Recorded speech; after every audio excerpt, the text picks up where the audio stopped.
यदि जो है स्वतंत्रता संग्राम सेनानी सृजन संवाद की 161वीं गोष्ठी में उनका वैभव मुझे आप सबका स्वागत करता हूँ।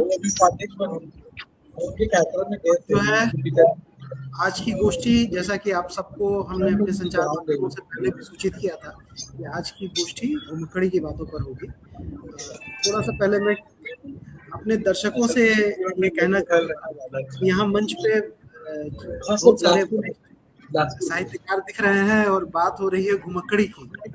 तो पहले तय हो रहा था कि हम लोग इसको यायावरी रखेंगे नाम, ताकि थोड़ा सा लगे कि हाँ कुछ गंभीर बात हो रही है। फिर विजय मैम का कहना था कि नहीं, जो हमारे जो आज के अतिथि हैं इन लोगों ने किसी वीआईपी की तरह, किसी बहुत एलीट तबके की तरह जो है वो घूम करके साहित्य नहीं लिखा है। ये आम लोगों की तरह घूमे हैं, एकदम साधारण लोगों की तरह। बसों से यात्राओं के वर्णन है इनकी किताबों में, पैदल जाने आने को लेकर है, रिक्शे से घूमने के वर्णन है। तो यायावरी थोड़ा एलीट लगेगा, मुझे लगता है कि घुमक्कड़ी होना चाहिए और अच्छा नाम है। तो फिर यही तय हुआ था कि बात घुमक्कड़ी की होगी। आज हमारे साथ सतीश जायसवाल सर हैं, महेश कटारे सर हैं, संजय शेफर्ड जी हैं और विजय मैम हैं, प्रियंका जी हैं। आप सबका स्वागत और मंच विजय मैम के हवाले कि वो सभी अतिथियों का और सबका स्वागत करें, जिससे कि कार्यक्रम हम आगे बढ़ सकें। वो सब क्या करती है, वो हमको जनमानस से जोड़ती है। सबको नमस्ते। तो बैठ जैसा वो आ जाएगी, गुल्लू आ जाएगी। बाकी लोग अपना माइक ऑफ कर लें तो इको बंद हो जाएगा। जैसा कि सबको ज्ञात है, ये हमारी सृजन संवाद की 161वीं गोष्ठी है और इसके साथ ही हम 15 साल पूरे करने जा रहे हैं। अगले महीने से हम 16वें साल में स्वीट 16 में प्रवेश करेंगे। तो ऐसा है कि हमने सोचा क्यों नहीं ऐसा कार्यक्रम करें, इसमें लोगों को घर बैठे ही कई जगहों के दर्शन हो जाए।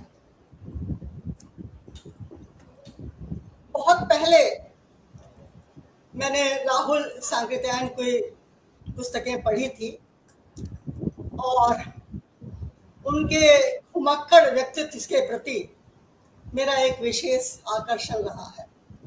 हालांकि वो विद्वान व्यक्ति रहे हैं, उनको और भी कारणों से पढ़ा है, लेकिन उनका ये रूप मुझे सबसे ज्यादा आकर्षित करता रहा है।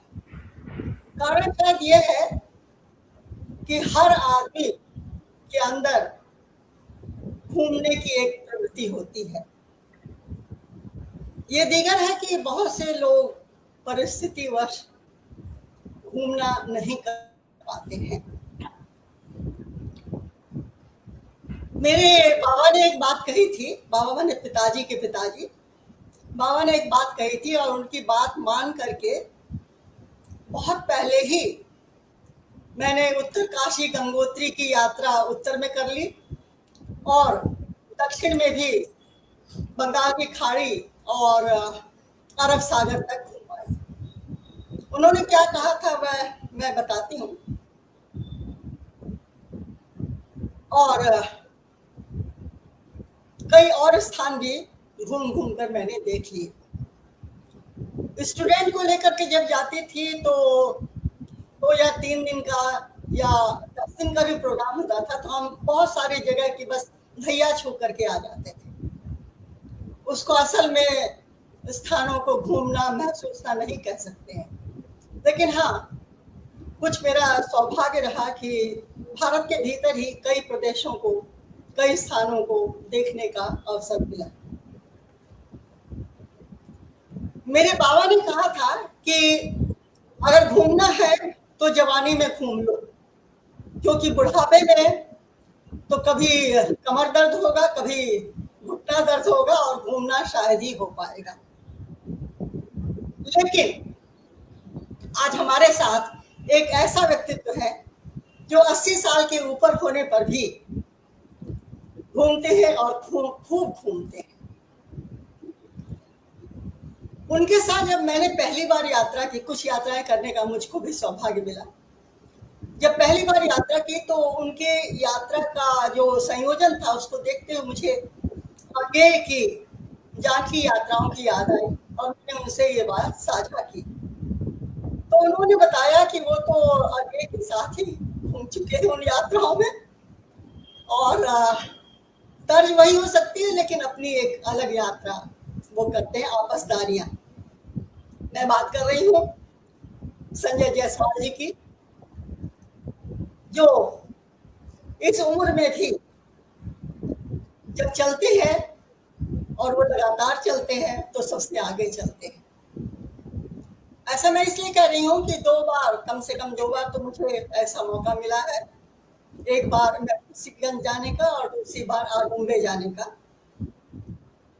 और इन दोनों जगहों पर हमने विकास झा के उपन्यास के पात्रों से, जिंदा पात्रों से मुलाकात की। इन दोनों ही यात्राओं में मैंने देखा कि पूरे ग्रुप में अगर कोई सबसे आगे आगे चल रहा है तो वो है सतीश जायसवाल। तो सतीश जायसवाल जी हमारे सृजन संवाद के बहुत पुराने मेंबर हैं। जब हम ऑफलाइन गोष्ठी करते थे तो वो यहाँ 2-3 बार आ चुके हैं। उन्होंने कविताएं सुनाई हैं, उन्होंने कहानियां सुनाई हैं। वो जमशेदपुर में बहुत पहले से आते रहे हैं, लेकिन आज हम उनके घुमक्कड़ी रूप पर ही बात करेंगे। तो मैं ऐसे यायावर, ऐसे घुमक्कड़ सतीश जायसवाल जी का इस मंच से स्वागत करती हूँ। हमारे साथ महेश कटारे जी हैं। उनके साथ भी करीब 3-4 दिन मुझे घुमक्कड़ी का मौका मिला है, लेकिन वो सुबह की घुमक्कड़ी हुआ करती थी। हम वर्धा में, और वर्धा में हम लोग सुबह घुमक्कड़ी के लिए निकलते थे। जाहिर है हम उस समय बातें बहुत नहीं करते थे, और क्योंकि महेश जी से बहुत ज्यादा मेरा परिचय नहीं था व्यक्तिगत रूप से, पता तो उन्हें था, तो बहुत ज्यादा बातें नहीं हुई हमारी, जैसे कि सतीश जी से मिलने पर भी होती है और ऑफलाइन और फोन पर भी हम बातें करते हैं। लेकिन महेश जी से हमारी थोड़ी बहुत बातें हुई और वो सदा के लिए सुबह की घुमक्कड़ी वर्धा में अंतरराष्ट्रीय विश्वविद्यालय के परिसर में सदा के लिए मन पर अंकित। मैं महेश जी को पढ़ती रहती हूँ और वो मंच पर इधर उधर बराबर दिखाई भी देते रहते हैं। मैं उनका भी सृजन समाज के मंच पर हार्दिक स्वागत करती हूँ। किसी का माइक ऑन है इसलिए इको हो रहा है, जरा देख लीजिए, माइक ऑफ कर लीजिए। हमारे साथ संजय शेफर्ड हैं। मैं उनसे नहीं मिली हूँ, हालांकि उन्होंने बताया कि वो एक बार जमशेदपुर आ चुके हैं, लेकिन मैंने उनको पढ़ा है। उनके पहले मैं सिर्फ अनिल यादव को ही घुमक्कड़ के रूप में जानती थी। उनकी किताबें भी मैंने पढ़ी, उनसे भी नहीं मिली हूँ। लेकिन उसके बाद संजय शेफर्ड को पढ़ना शुरू किया, जो कि घुमक्कड़ के ही रूप में जाने जाते हैं। महेश जी लेखक के रूप में जाने जाते हैं, सतीश जी कवि और लेखक के रूप में जाने जाते हैं। दोनों बहुत अच्छा गद्य लिखते हैं, लेकिन संजय शेफर्ड सिर्फ और सिर्फ घुमक्कड़ी के लिए जाने जाते हैं। तो आज उनका भी इस मंच पर स्वागत है। हमारे साथ 3 घुमक्कड़ हैं और इन घुमक्कड़ों को जोड़ने का काम वैभवमणि त्रिपाठी कर रहे हैं, जो कि सृजन संवाद के एक बहुत मजबूत स्तंभ है। आज के कार्यक्रम को बनाने में, उसको संचालित करने में उनकी महती भूमिका है। मैं उनका भी स्वागत करती हूँ। प्रियंका, डॉक्टर प्रियंका बहुत पहले से सृजन समाज से जुड़ी हुई है। बहुत बार जब हम घर में गोष्ठियाँ करते रहते थे तो वो आई है यहाँ पर। आज यहाँ पर सबका परिचय देने के लिए, वक्ताओं का परिचय देने के लिए वो उपस्थित हैं। मैं उनका भी स्वागत करती हूँ। वो यहाँ पर स्थानीय कॉलेज में प्रोफेसर है। इसके साथ ही हमारे साथ बहुत सारे साथी सृजन संवाद के फेसबुक लाइव से जुड़े हुए हैं। मैं उनका भी स्वागत करती हूँ, क्योंकि बिना उनके सहयोग के हमारा कार्यक्रम ना तो रोचक हो सकता है, ना ही सफल हो सकता है। मैं अपने फेसबुक साथियों से अनुरोध करूंगी कि उनके मन में जो भी प्रश्न आए वो प्रश्न लिख दें। उनके मन में अच्छी बुरी इन वार्ताओं से संबंधित कोई भी बात आए तो अपनी टिप्पणी भी यहाँ पर दर्ज करा दें।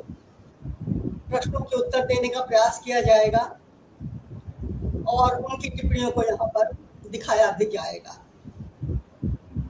एक बार पुनः मैं सबका हार्दिक स्वागत करती हूँ, और चूंकि हमारा समय सीमित होता है, इसलिए वक्ताओं से अनुरोध होगा कि वो समय सीमा का ध्यान रखें। धन्यवाद।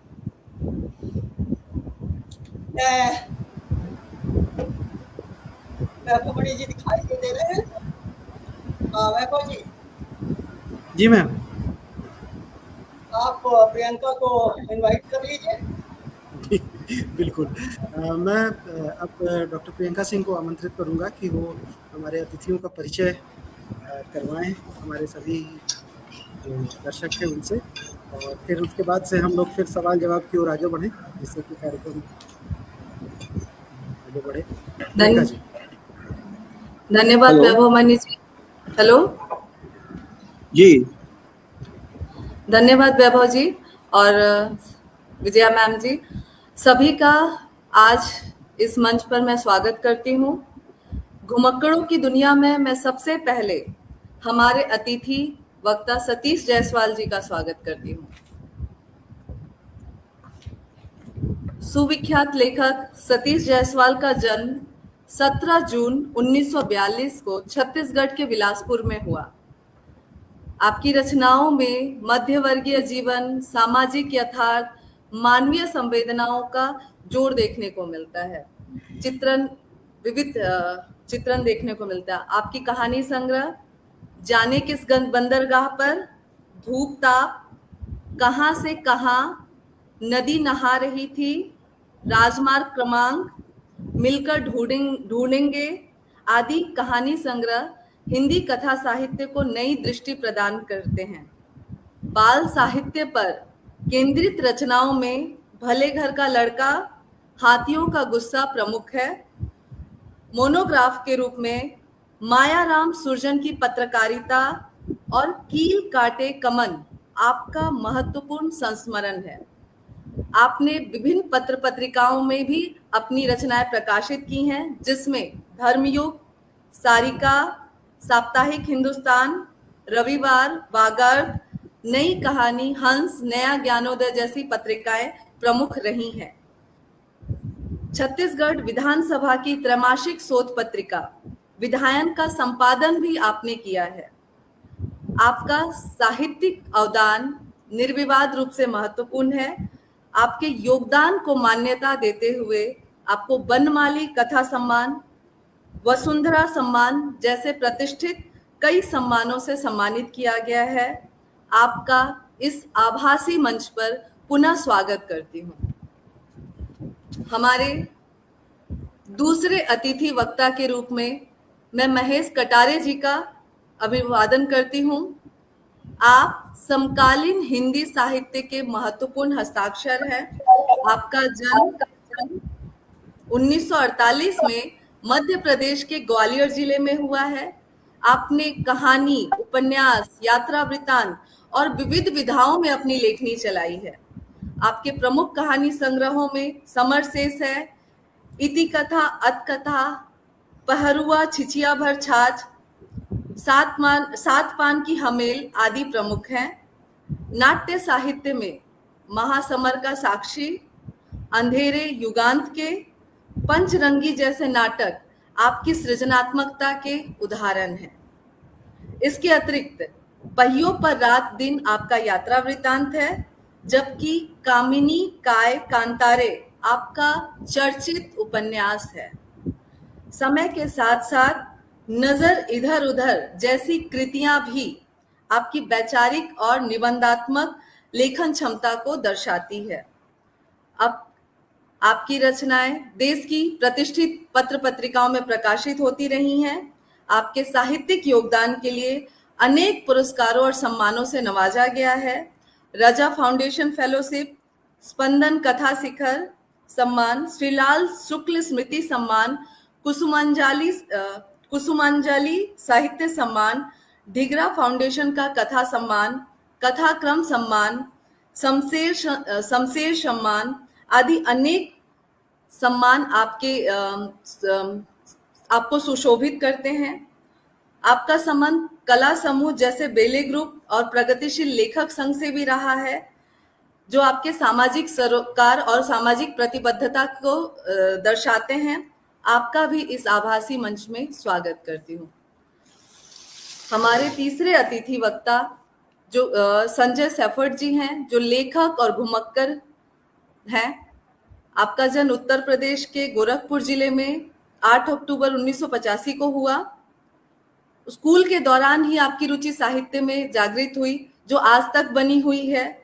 आपने बालाजी टेलीफिल्म्स, रेडियो मिर्ची और बीबीसी ट्रेवल के साथ काम किया, लेकिन काम से अधिक आपकी रुचि, आपका मन लेखन और साहित्य में ही लगा रहा। 2016 से परस्पर घूम और लिख रहे हैं। वर्तमान में आप times of India, Hindustan times, NDTV, Dainik Jagran, Rajasthan Patrika, Prabhat Khabar, strolling India, green stories के लिए स्वतंत्र रूप से लेखन और टोयोटा, महिंद्रा एडवेंचर और पर्यटन मंत्रालय के लिए घुमक्करी करते हैं। आप मुश्किल हालात में काम करने वाले दुनिया के 10 ट्रैवल ब्लॉगर में शामिल है। स्ट्रोलिंग मीडिया नाम से आपका एक ब्लॉग भी है, जिस पर नियमित रूप से आप लिखते हैं। अभी तक सिफर का सफर, एक स्याह फिरदौस, जिंदगी 0 माइल जैसी रचनाएं प्रकाशित हो चुकी हैं और देवताओं का देश प्रकाशाधीन है। आपको आपके कार्य के लिए विष्णु प्रभाकर साहित्य सम्मान एवं इंडिया अचीवर अवार्ड से सम्मानित किया गया है। आपका सृजन संवाद की इस वार्ता में हार्दिक अभिनंदन है। साथ ही वार्ताकार के रूप में वैभव मणि त्रिपाठी जी का स्वागत करती हूँ। अपने अतिथि वक्ताओं द्वारा घुमक्करी के रोचक किस्से सुनने के लिए यह मंच अब मैं वैभव जी को सौंपती हूँ। धन्यवाद प्रियंका जी। बातचीत को हम लोग आगे बढ़ाते हैं। आज की बातचीत में मुझे लगता है कि हम सवालों के साथ आएंगे और अपने अतिथि वक्ताओं से हम अनुरोध करेंगे कि हमारी जिज्ञासाओं को शांत करें। मैं पहला सवाल सतीश जायसवाल सर से पूछना चाहूँगा कि आपका जो संग्रह है सूर्य का जलावतरण, पहले जो एक इस संकलन के जो संग्रह के जो टाइटल को लेकर के मेरा सवाल है कि जलावतरण तो सूरज के ढलने से जुड़ी हुई प्रक्रिया प्रतीत होती है और आप जो है सूर्योदय के क्षेत्र में जो वहाँ के जो अपने संस्मरण आप लिख रहे हैं लगातार, उसके लिए आप जलावतरण शब्द का प्रयोग कर रहे हैं।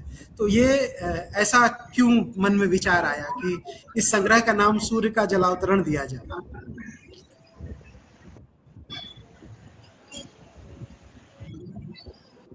सूर्य का जलावतरण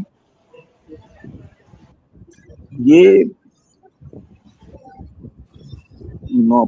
पूर्वोत्तर के 8 राज्य, पहले 7 थे, बाद में 8 हुआ, सिक्किम को जोड़ लिया गया है। और मणिपुर के साथ जो बर्मा की सीमा हमारी लगी हुई है, वहां से उन्होंने एंट्री पॉइंट दी हुई है। तो एक छोटा सा गांव है, तो उसमें मैंने बर्मा को भी शामिल किया है। ये बहुत सुनियोजित तरीके से मैंने यात्रा की थी ये समझ लीजिए कि 98-99 के आसपास इसकी योजना बनी थी और तब तक पूर्वोत्तर के राज्य काफी दूर और दुरूह माने जाते थे। दुरूह के साथ साथ कुछ लोमहर्षक कहानियां भी जुड़ी हुई थी जो बचपन से मेरे दिमाग में चल रही थी। ये सारी चीजें एक साथ इकट्ठा थी और उससे ज्यादा मैंने ये देखा कि जितनी जिज्ञासाएं हमारी हो सकती हैं इन पूर्वोत्तर राज्यों के प्रति,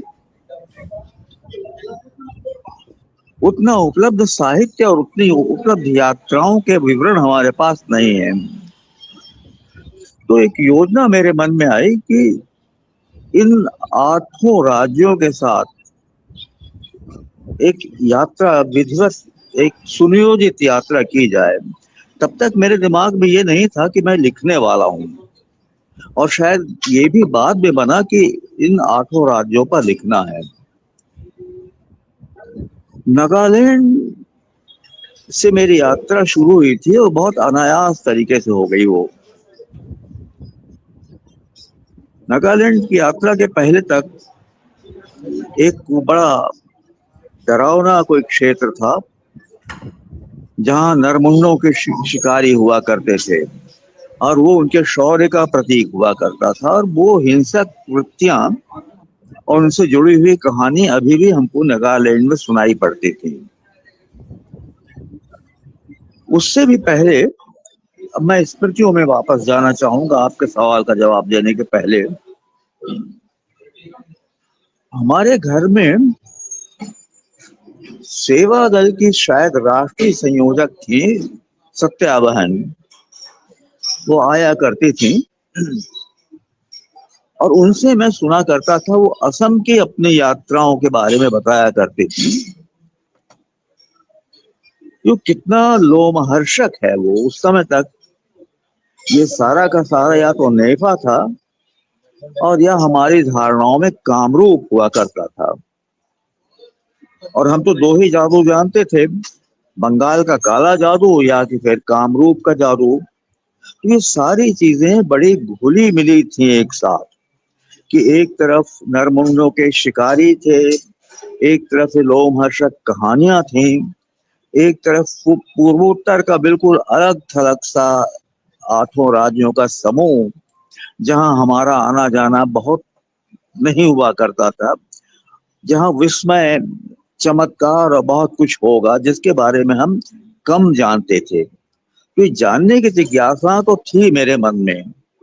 सत्या बहन ने एक घटना जो बताई थी असम के साथ, वो एक डरावनी स्मृति की तरह मेरे पास थी कि वो जंगल में किसी ट्रक ड्राइवर को वहां के स्थानीय आदिवासी पीछा कर रहे थे, पीछा करके उन्होंने किस तरीके से उसकी हत्या की, वो दिमाग में मेरे बनी हुई थी बात। तो एक ऐसा हिंसक वृत्ति वाला क्षेत्र भी मैंने संभाल कर रखा हुआ था, जबकि इन राज्यों के क्रमिक विकास तो हो रहे थे और आधुनिकता के साथ इनका संसर्ग भी हो रहा था, लेकिन जो कहानियां थी वो तो मेरे बचपन की, और बचपन की स्मृतियों के साथ मैं अपनी यात्राएं जारी रख रहा था। तो जब नागालैंड जाने का एक मौका मुझे मिला, और वो मिला क्या कि वहां पर एक प्रोफेसर थे NDR चंद्रा, नागालैंड यूनिवर्सिटी में मेरे मित्र थे। वो लगातार मेरे पीछे पड़े हुए थे कि आप एक बार आइए, जब तक मैं हूँ वहां आपको नागालैंड दिखाऊंगा। उनके आमंत्रण पर मुझे जाना पड़ा, फिर 2-3 बार मैं गया। वो मैं जब वहां गया तो मैं उस नागालैंड को बराबर ढूंढ रहा था जो मेरी स्मृतियों में और डरावना है, जबकि इस बीच में नागालैंड की स्थितियां बदली हुई थी। जब हमने नागालैंड को जानना शुरू किया था और जब मैं नागालैंड गया तो करीब करीब इसके बीच में समझ लीजिए कि आप 40 वर्षों का फासला होगा। तो अपनी 40 वर्ष पुरानी स्मृतियां लेकर मैं वहां गया हुआ था, और आज के समय में, आज की परिस्थितियों में मैं उसको देख रहा था। बिल्कुल वहां जाते ही एक अलग दुनिया में मैं पहुंच गया। चेहरा मोहरा, रहना सहना उनका, इन सब के बावजूद अंग्रेजी का जो प्रभुत्व वहां पर मैंने देखा, तो मुझे लगा कि ये उतना आदिम नहीं है जितना मेरी स्मृतियों में बना हुआ है। और बहुत ज्यादा वहां पर लोगों के साथ मिलना जुलना हो नहीं पाया था, लेकिन घटनाएं घट रही थी उस समय। वहां की सरकार और वहां के आदिवासियों के बीच में बराबर तनातनी रहा करती थी। जिस दिन मैं वहां गया, ठीक उसके एक दिन पहले उन लोगों ने अपने एक राजकीय त्योहार का बहिष्कार किया और बहिष्कार के प्रतीक स्वरूप एक बम विस्फोट किया उस रास्ते में, जिस रास्ते से होकर मुख्यमंत्री को गुजरना था। और थोड़ी देर बाद मैं भी उसी रास्ते से गुजरा।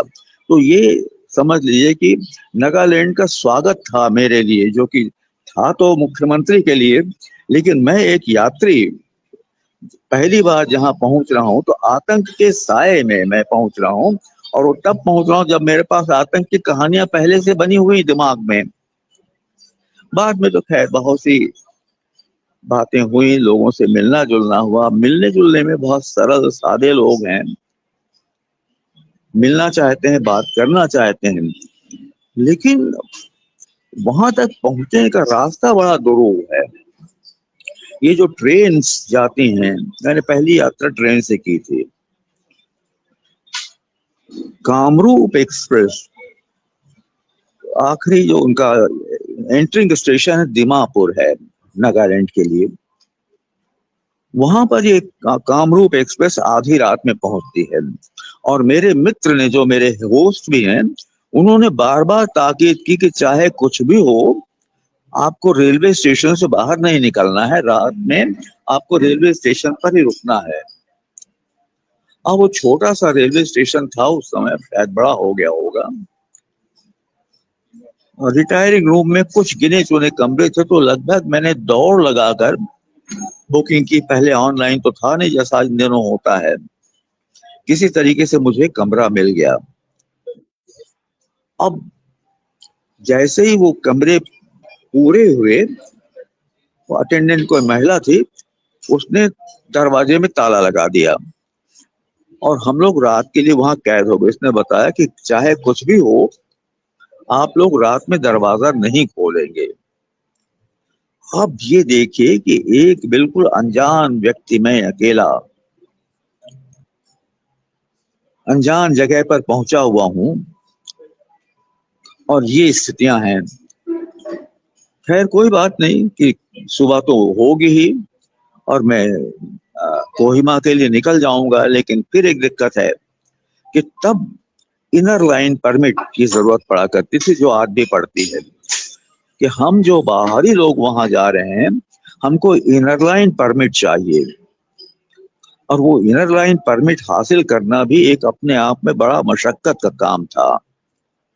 वो भी एक अपने आप में कहानी है, मैंने लिखा भी है अपने उसमें। यहाँ तो उसका केवल उल्लेख मैं कर सकता हूँ कि जैसे लेन देन यहाँ हमारे मैदानी दफ्तरों में होता है, वो लेन देन वहां पर भी हुआ। खैर किसी तरीके से वो परमिट तो मुझे मिल गया, लेकिन मेरा भ्रम टूटा। उन दिनों में पत्रकारिता किया करता था, नियमित पत्रकारिता। मेरे पास एक्रेडिटेशन कार्ड था मध्य प्रदेश सरकार का। उस समय मध्य प्रदेश और छत्तीसगढ़ अलग अलग नहीं हुए थे। मैंने वहां के एक्रेडिटेशन या इनर लाइन परमिट ऑफिसर को ये बताने की कोशिश की कि देखिए मैं तो एक्रेडिटेड जर्नलिस्ट हूँ। उसने बड़ा मजेदार किया, मेरे कार्ड को हाथ से ले लिया और उसके दोनों कोनों को एक हाथ में रखकर घुमाया, उल्टा पुल्टा देखा।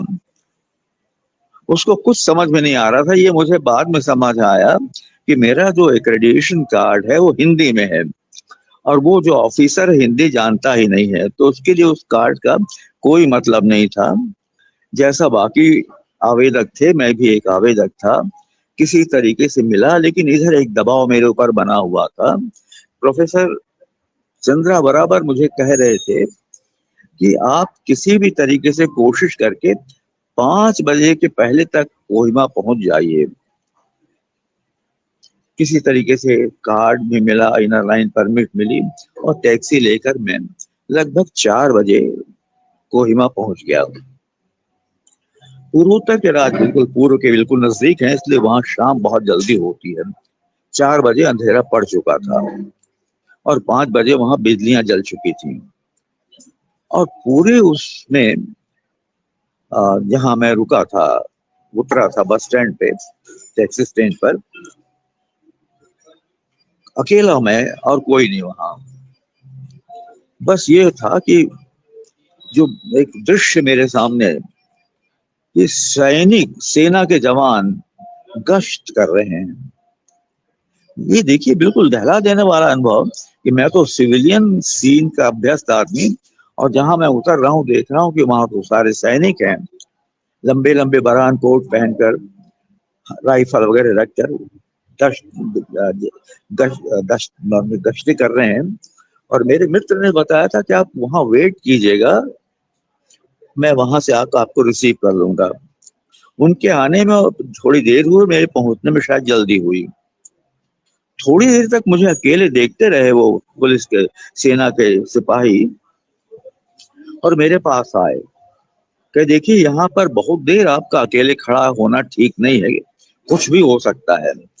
अगर आपको कोई लेने आ रहे हैं तो आ जाए तो अच्छा है। तब तक मोबाइल भाग्य से आ चुका था, किसी तरीके से बातचीत हुई, कांटेक्ट हुआ मेरा, और वो मित्र आए, घर पहुंचे, राहत की सांस ली। उन्होंने बताया कि आपके ठहरने की व्यवस्था हमने नागालैंड यूनिवर्सिटी के गेस्ट हाउस में नहीं की है, घर में ही आपको रखना है, क्योंकि हम चाहते हैं आप हमारे मेहमान रहें।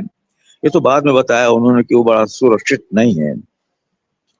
और जैसे ही हम खाने की तैयारी कर रहे थे, फिर एक बड़ा विस्फोट हुआ। कुछ तुरंत पर्दे खिड़कियों पे डाल दिए गए, और उन्होंने बताया कि ये तो होता रहता है यहाँ।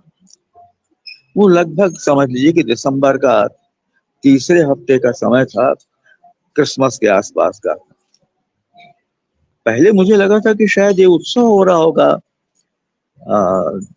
पटाखे वगैरह होंगे। उनका नहीं, यहाँ पर ये जब सरकार के विरोध में होते हैं तो चलता रहता है। अभी आप अंधेरे में रहें थोड़ी देर। तो ये इस अनुभव के साथ में मेरी वो पूर्वोत्तर की यात्रा शुरू हुई थी। लेकिन इसके बिल्कुल बरक्स मैं जब वहां गया मणिपुर, और मणिपुर से मैं गया था यहाँ बर्मा, जिसकी बात आप कर रहे हैं, जो शीर्षक है यात्रा संकलन का, उतना ही मृदुल मिला मुझे। आज मुझे दुख होता है कि इतना कोमल मणिपुर जो मैंने देखा था, वो भी अपन बात करेंगे। आज की वहां दशाएं क्या हैं। वहां एक घटना घटी। मणिपुर की छात्राओं ने विश्वविद्यालय की ये कहा कि हम आपके साथ चलेंगे घूमने के लिए लोकताक झील। मैंने कहा क्या करेंगे छात्राएं, हमारे प्रोफेसर NDR चंद्रा ठीक है, वो जिद करके हमारे साथ हो गई। बाद में पता लगा कि वो जिद करके इसलिए हमारे साथ गई थी कि उस समय तक वहां का आदिवासी समुदाय स्त्रियों को बहुत सम्मान से देखता था, और अगर वो आपके साथ हैं तो आप सुरक्षित हैं। आप ये देखिए कि कितना अपनापन उनमें, कि हमारे जो मेहमान है वो सुरक्षित रहें, इसलिए वो पूरे दिन हमारे साथ रही। तो ये मणिपुर का जो विरोधाभास आज मैं देख रहा हूँ, और तब मैंने देखा था, और तब इस निष्कर्ष पर पहुंचा था कि पूरे पूर्वोत्तर राज्यों का सबसे कोमल और मृदुल अनुभव अगर कहीं पर है तो वो मणिपुर में है। और आज आप देखिए कि वो आग में झुलस रहा है। और मैं वहां चाहता था वैष्णवी कीर्तन सुनना, तो वो समय था नहीं उसका। और वहां से मैं जो उन्होंने बॉर्डर खोला हुआ है बर्मा में, मैंने प्रवेश किया था। जिस समय मैं प्रवेश किया, मैनाल नदी दोनों के बीच में सीमा रेखा बनाती है, भारत और बांग्लादेश के बीच में। जो पहला फर्क मुझे मिला कि हम बाईं तरफ चलते हैं, लेकिन जिस समय पुल पर हमारा तांगा चल रहा था, तांगा से गए थे, वो दाहिने हाथ में, तो मालूम हुआ कि यहाँ पर राइट बाईं तरफ नहीं, दाहिनी तरफ चलते हैं। तो एक पहला फर्क इमीडिएटली पता लगा। पुल को आधा आधा उन्होंने दो अलग रंगों से रंग दिया था। हमारी तरफ का पुल सुनहरे सफेद रंग से रंगा हुआ था तो पहले, और उधर का लाल रंग से। ये विभाजन था, एक नदी के बीच में विभाजन, और नीचे मैनाल नदी बह रही है।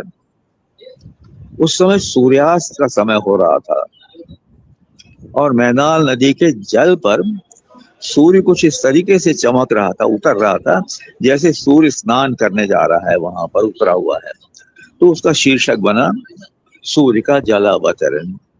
और खैर उसके बाद तो फिर यात्रा आपने पढ़ी होगी। हम वहां पर केवल किसी एक होटल में थोड़ी देर रुककर चाय के बहाने महसूस कर सके, और फिर थोड़ी दूर आगे जाकर उनका जो नाम था अलांग बाजार है, वहां गए। ये दो जगह मेरी हमेशा पसंदीदा होती हैं। यात्री पसंद करते हैं इसको, तो उनको जानकारियां मिलती हैं। चाय का अड्डा और बाजार, लेकिन बाजार वहाँ अलग किस्म का था, और चाय का अड्डा ये नहीं था, एक छोटा सा रेस्तरां था, वो भी अलग अनुभव था। लेकिन कुछ देर रुककर वहाँ अनुभूत किया बर्मा में होने को। जो शॉकिंग था वहां पर कि जैसे हम बाहर की तरफ निकले, पहाड़ी पर बुद्ध की बड़ी ऊंची प्रतिमा वो दिखाने ले गए थे हमको, और ठीक जब मैंने नीचे झांक कर देखा तो नीली वर्दियों में चीन के सिपाही सैनिक गश्त लगा रहे हैं, वो चर्च है। तो मेरे मन में पता नहीं कैसे एक बात आई कि यहाँ नीचे जो सिपाही गश्त कर रहे हैं, भीतर ईसा मसीह डरे हुए होंगे, और यहाँ बुद्ध भी स्तब्ध खड़े हुए हैं, शांति का जो देवता है। तो ये जो परस्पर विरोधी किस्म के अनुभव हुए हैं, वो सूर्य का जलावतरण को एक संकलित रूप में लाने के लिए इन्होंने मुझे प्रेरित किया। और बाद में तो खैर क्रमशः चली है ये, लगभग समझ लीजिए कि पूरे संकलन को तैयार करने में मुझे 10 वर्ष का समय लगा। मैं कोशिश में था कि उस समय तक वागर्थ के साथ, वागर्थ में डॉक्टर श्रोत्री संपादक हुआ करते थे, मैंने उनके सामने प्रस्ताव रखा था कि मैं ये 8 राज्यों की यात्राएं करना चाहता हूँ, अगर आप छापें तो थोड़ा बहुत मुझे आप पैसा दे देंगे। लेकिन वो बात बनी नहीं थी, उसकी दूसरी वजह है। तो खैर बाद में वो एक साल में मैंने अपने आर्थिक संसाधनों से वो यात्राएं की, और मुझे आज खुशी है कि एक सुनियोजित वो संकलन आ सका। और बाद में तो खैर उसकी एक समझ लीजिए कि 3 की श्रृंखला मेरे दिमाग में थी बाद में, कि पूर्वोत्तर के साथ साथ पश्चिमोत्तर का, जिसमें पाकिस्तान की यात्रा शामिल करूंगा, और पूर्व का, जिसमें बांग्लादेश की यात्रा शामिल करूंगा।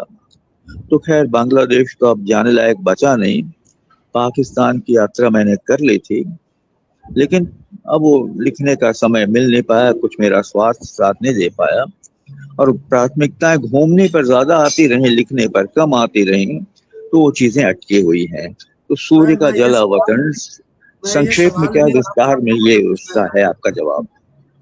जी, मैं ये सवाल भी आप लोगों से पूछना चाह रहा था, ये सारे लोगों से, और मैं फिर इस पे लौटूंगा। लेकिन अभी हम चलते हैं महेश सर के पास, महेश कटारी जी के पास। सर, जैसे सतीश जी ने जैसा बताया कि इनका जो पूरा ये लेखन आया सूर्य का जलावतरण, ये बहुत इनका पहले से इन्होंने तय किया और सुनियोजित यात्राएं थी। जबकि आपका जो संकलन है देश विदेश दरवेश, इसमें जो यात्राएं हैं ये रैंडम यात्राएं कही जा सकती हैं और उन रैंडम यात्राओं को एक साथ संकलित करके एक जगह संकलन रूप में लाया गया है। जी तो एक ऐसे लेखक के लिए जो घूमता भी हो और लिखता भी हो वृत्तांतों को, जी क्या ज्यादा आसान होता है या क्या ज्यादा मुश्किल होता है कहें कि एक प्लान करके यात्राएं पूरी करना फिर उनको लिखना, या जो समय समय पर घूमते फिरते रहे, आते जाते रहे, एक जगह से दूसरी जगह जाते रहे, उन अनुभवों को यात्रा वृत्तांत के रूप में कहीं ना कहीं दर्ज कर लेना और वो पाठकों को उपलब्ध। जी धन्यवाद वैभव जी। सर सृजन संवाद को धन्यवाद, सभी मित्रों को नमस्कार और आदरणीय सतीश जी को प्रणाम। वो मुझसे बड़े हैं उम्र में काफी। दरअसल जहाँ तक मेरी यात्राओं का प्रश्न है तो मुझे शौक रहा घूमने का, किंतु बाहर जाने के अवसर नहीं थे। मेरी बहुत सीमित दुनिया थी। हम लोगों का एक क्षेत्र रहा है,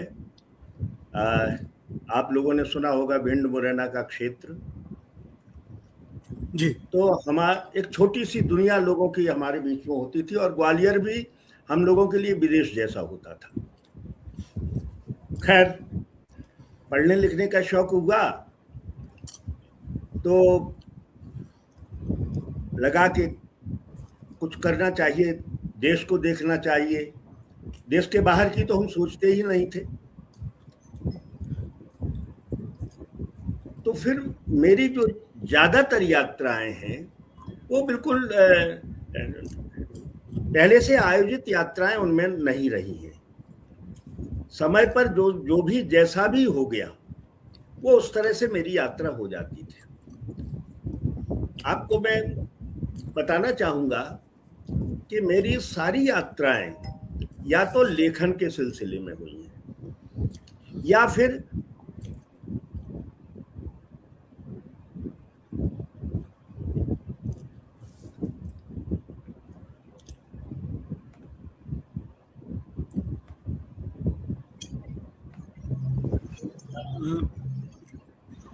महेश सर आप म्यूट हो गए हैं।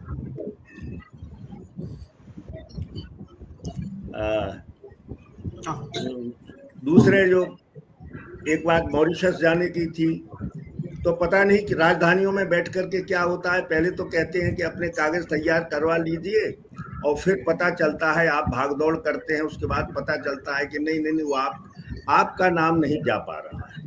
तो उस तरह की घटनाएं घटी, उनको मैं जिक्र नहीं करना चाहूँगा।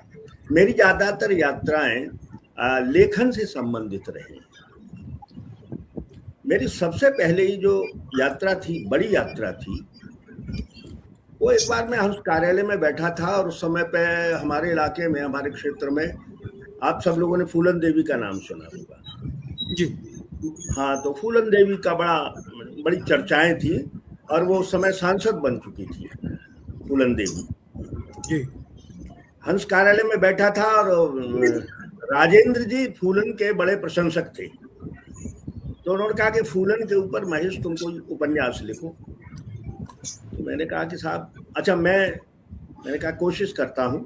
हमारे यहाँ ग्वालियर जेल में थी उस समय पर फूलन। तो उस सिलसिले में मैंने चंबल की यात्रा आरंभ की थी। ये मेरी सबसे पहले सोची समझी व्यवस्थित यात्रा थी। चंबल के उद्गम से लेकर के चंबल जहाँ जमुना जी में जाकर के मिलती है वहां तक की यात्रा मैंने 2-3 टुकड़ों में की और बिल्कुल किनारे किनारे। अब उस यात्रा के अपने खतरे थे। उस समय कुछ डकैत हुआ करते थे चंबल के बीहड़ों में, उनके भेड़ियों के झुंड हुआ करते थे। शेर तो नहीं होते थे मगर बघर्रा हुआ करते थे। इस तरह की कुछ खतरे थे, मगर उनसे धीरे धीरे धीरे एक तरह से वो लेकर के मैं अपने पास माचिस रखता था, मिट्टी के तेल की एक शीशी रखता था लाठी तो होती थी, कपड़ा रखता था जिससे कि उसमें अगर कोई ऐसा खतरा दिखाई दे तो मैं उसमें आग लगा करके, तो भेड़ियों के झुंड, मुझे गांव वालों ने ही बताया था, और बल्कि मिट्टी का तेल भी मुझे गांव वालों ने दिया था कि आप ऐसा काम कीजिए, तो मैं उसको साथ में लेकर के चलता था। वो चंबल के किनारे मैंने यात्रा की थी, और उस पर मैंने उपन्यास लिखा था कालीधार। फूलन देवी से भी बाद में मिलना हुआ। तो इस तरह से वो यात्रा। एक सेकंड बस रोकना चाहूंगा कि आप क्योंकि बात कर रहे हैं तो मैं इसको रोक नहीं पा रहा हूँ खुद को पूछने के लिए। जी, चंबल का जो पूरा ट्रेन है वो बहुत टफ ट्रेन माना जाता है यात्रा के लिए, बहुत रेतीला है, और बहुत सारा जो जिसको हम लोग भूगोल में पढ़ा करते थे, इरोजन के अलग अलग प्रकार जो मृदा क्षरण होता है वहां पे, तो रास्ता पूरा उबड़ खाबड़ है। तो आपकी इस यात्रा का माध्यम क्या था? आप पैदल चलते थे या गाड़ी या इस तरीके की मोटरसाइकिल या इस तरह का कोई साधन इस्तेमाल करते थे? नहीं, यही मैं आपको बता रहा हूँ। मैंने जो चंबल के किनारे की यात्रा की, तो या तो वो चंबल के किनारे पैदल चलना होता था रेत में, तो आप समझेंगे कि 2-2, 3-3 इंच पैर धंस जाते थे उस रेत में, या फिर वहां से कोई पगडंडी मिलती थी तो फिर किनारे के जो बीहड़ होते थे उनके उसमें चलना होता था हमको।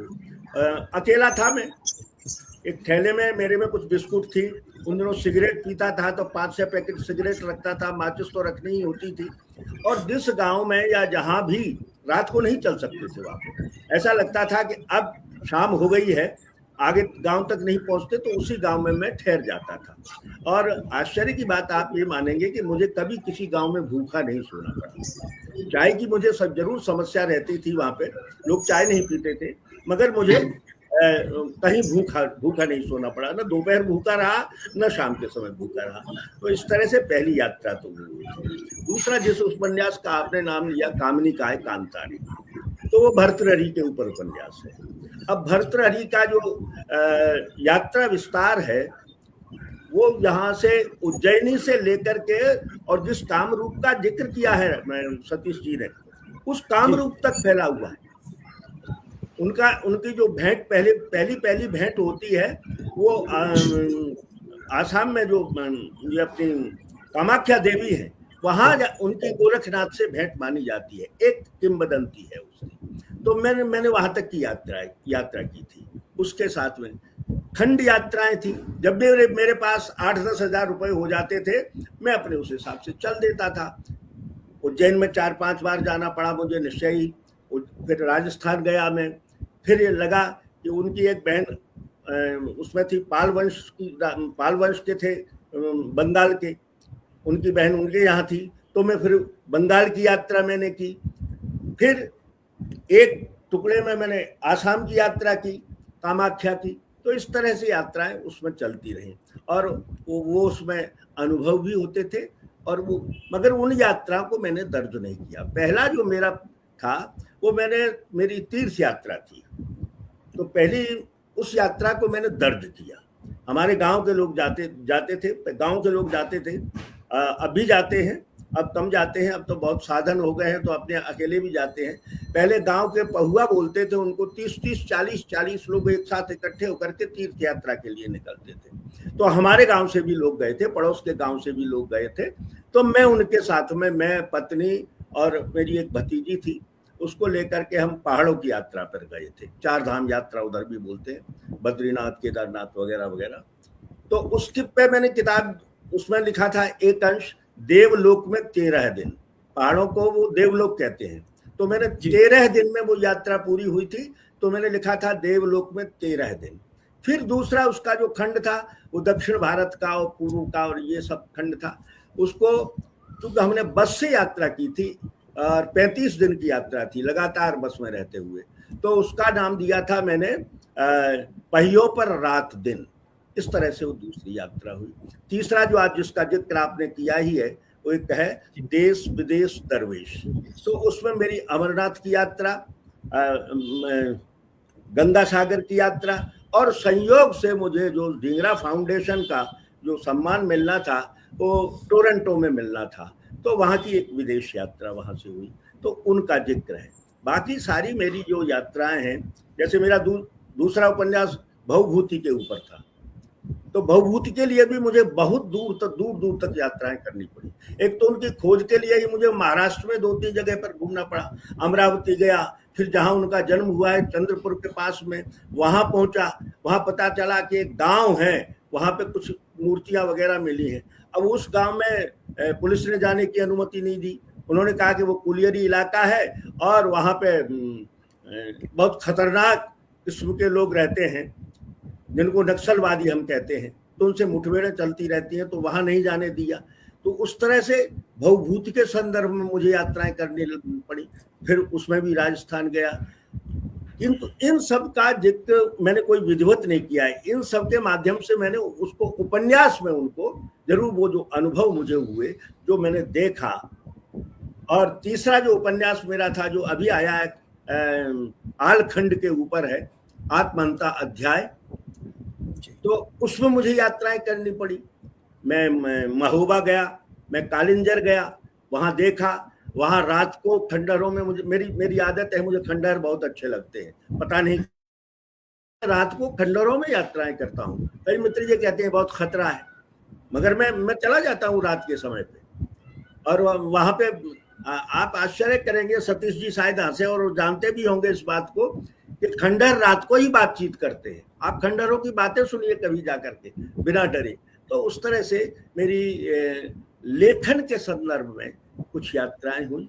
कुछ यात्राएं जो हुई वो प्रायोजित तो थी ही नहीं, अपने पैसे से मैंने की। आप जानते हैं कि मेरे कोई उपन्यास ऐसा नहीं है मेरा जिसमें यात्राओं पे 1 लाख रुपए से कम मैंने खर्च किया हो। मगर आप जानते हैं कि हिंदी वाले लेखक कुछ मिलता तो है नहीं।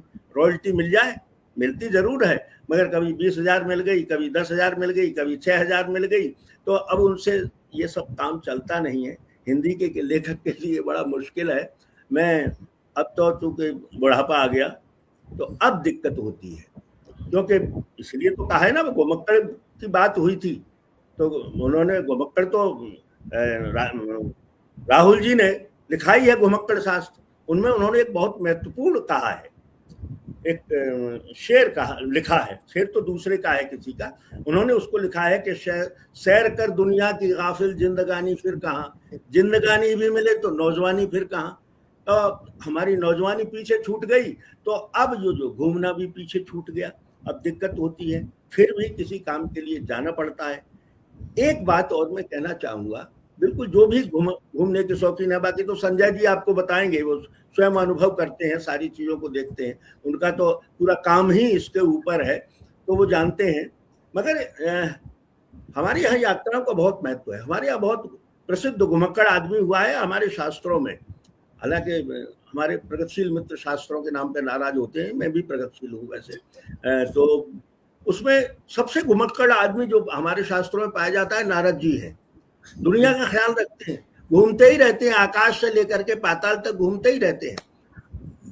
उन्होंने उसमें नारद के यहाँ पे एक वचन है, यात्रा ही चैव लौकिकी, ये उनका नारद का वचन है कि यात्रा लौकिक होती है, लोक को जानने और पहचानने की यात्रा होती है।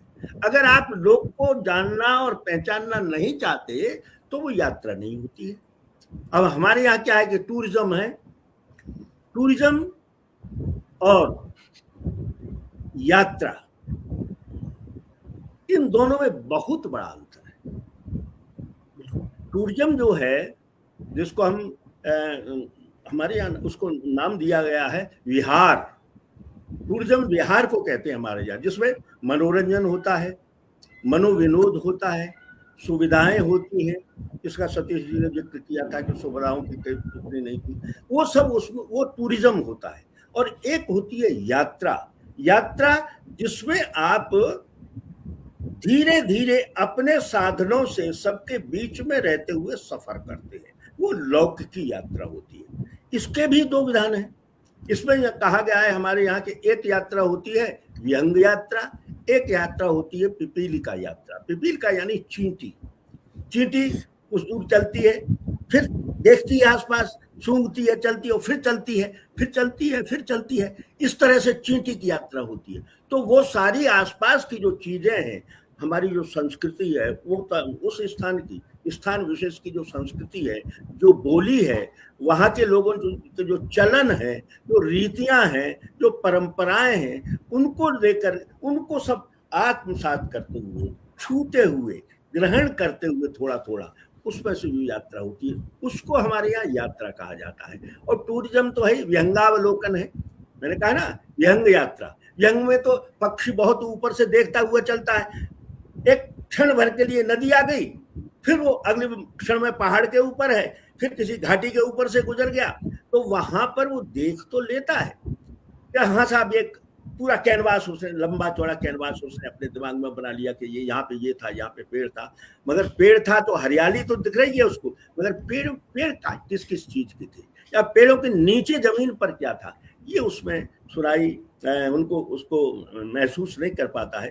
और जिनका जिक्र किया था अभी हमारे मित्र यादव, उसकी एक अलग तरह की यात्राएं होती हैं, हमारे मित्र हैं वो, तो भिन्न भिन्न लोग भिन्न भिन्न दृष्टियों से यात्राएं करते हैं, उनके लक्ष्य भी शायद भिन्न हो, या फिर जब उनको आत्मसात कर लेते हैं तो कुछ ऐसी चीजें होती है कि उनको किस तरह से लिखा जाए। हर अनुभव को लिखना भी तो एक मुश्किल है ना, तो लेखन कला भी होनी चाहिए। तो फिर वो भी साथ में कि भाई यात्रा भी कर सके, फिर उसको दूसरों के लिए बयान भी कर सके। यात्रा बयान करने का अर्थ ये है कि अगर मैं यात्रा वृत्त लिखता हूं और दूसरा पाठक मेरे साथ साथ नहीं चल पाता है, यात्रा उस स्थान की नहीं कर पाता, तो फिर मेरा लिखना उसके काम नहीं आता, किसी के काम नहीं आता। मुझे तो लगता है कि लगभग यही कुछ बातें हैं मेरी उसकी। और यात्रा तो मैं आज भी कर सकता हूँ, हालांकि नहीं कर पाता। एक उपन्यास मैंने शुरू किया है, उसके लिए भी मुझे यात्रा, केरल जाना था, मुझे कुडियाट्टम देखना था, नहीं जा पा रहा। पिछली साल मैंने इंतजाम किए थे 15,000 रुपए के, एक मित्र को और डांसर मित्र को ले जाना था मुझे कुडियाट्टम के लिए, यहाँ से ग्वालियर से। उतने पैसे ही नहीं हुए कि हम 2 आदमी जा सकें और वहां से लौट सकें। तो हम लोगों की एक अलग तरह की यात्रा है लेखन के लिए, और वो जरूरी हो, वो करनी पड़ती है, वो मैं करता हूँ और इस उम्र में करूंगा जरूरत पड़ी तो। धन्यवाद। 2 चीज़ें जो सर से अभी बातचीत हुई, इसमें एक मुझे प्रसंग याद पड़ता है। गिरिराज किशोर जी जब पहला गिरमिटिया लिख रहे थे तो उन्होंने पहला गिरमिटिया के लिए बहुत सारी यात्राएं की, और गिरिराज किशोर सर तो आईआईटी में पढ़ा रहे थे। जी। आर्थिक रूप से उनको उतना संकट नहीं था, लेकिन फिर भी तत्कालीन उत्तर प्रदेश सरकार ने अगर उनको सहायता नहीं दी होती तो शायद वो दक्षिण अफ्रीका की यात्राएं नहीं होती, और उतना वृहद और उतना शानदार उपन्यास महात्मा गांधी के ऊपर शायद हम सबके सामने नहीं आ पाया होता। तो जो आपने कहा सर कि जो खर्च और यात्राओं में जो संसाधनों के व्यय होने की बात, तो बहुत सारी उम्दा रचनाएं कहीं ना कहीं इस वजह से रुक जा रही हैं। और दूसरी चीज, मैं जब संजय की ओर मुड़ रहा हूँ सवाल लेने के लिए, तो मुझे एक फिल्म याद पड़ रही है, अराउंड द वर्ल्ड इन $6। जी। राज कपूर की पिक्चर थी अराउंड द वर्ल्ड, उसमें गाना था अराउंड द वर्ल्ड इन $6। तो मैं दर्शकों को मैं बताऊं कि अराउंड द वर्ल्ड इन $6 मैं क्यों याद कर रहा हूं, क्योंकि संजय अच्छा खासा नोएडा में एक चकाचक पैकेज वाली नौकरी पर थे, और फिर इनको घूमने का कीड़ा काटता है, और विदाउट एनी प्लानिंग जिसको कहते हैं, वन फाइन मॉर्निंग संजय नौकरी से इस्तीफा देते हैं, एक साइकिल खरीदते हैं, एक बैग खरीदते हैं, उसमें एक पोर्टेबल टेंट रखते हैं, 4-5 किलो आलू रखते हैं, माचिस रखते हैं, और कुछ ऐसी छोटी छोटी चीजें रखते हैं, और साइकिल लेके ट्रेन में उस फोल्डिंग साइकिल को डाल के और पहाड़ों की तरफ चल देते हैं। और संजय वहां से बन जाते हैं संजय शेफर्ड, जो आने वाले कुछ सालों में बन जाते हैं खतरनाक ट्रेवलर, वर्ल्ड के दुनिया के 10 सबसे दुरूह यात्रा करने वाले ट्रेवल ब्लॉगर्स में से एक। तो संजय, मैं आपसे ये बातें कहकर सीधा सवाल पे ये आ रहा हूँ कि जैसा आपने रिस्क उठाया और एक अच्छी खासी नौकरी छोड़ दी और ट्रेवलिंग के लिए आप निकल पड़े, क्या लगता है कि अब इतना ट्रेवल करने के बाद कितना सही रहा निर्णय, और मैं चाहूँगा कि अभी तक क्या है कि हमारे दोनों जो वरिष्ठ साहित्यकार हमारे साथ जुड़े हुए थे, इन लोगों ने 2 चीज़ पे विशेष फ़ोकस किया कि लोग के साथ जुड़ना बहुत ज़रूरी है यात्राओं में, और स्थानीय परंपराओं को देखना और स्थानीय चीज़ों को देखना।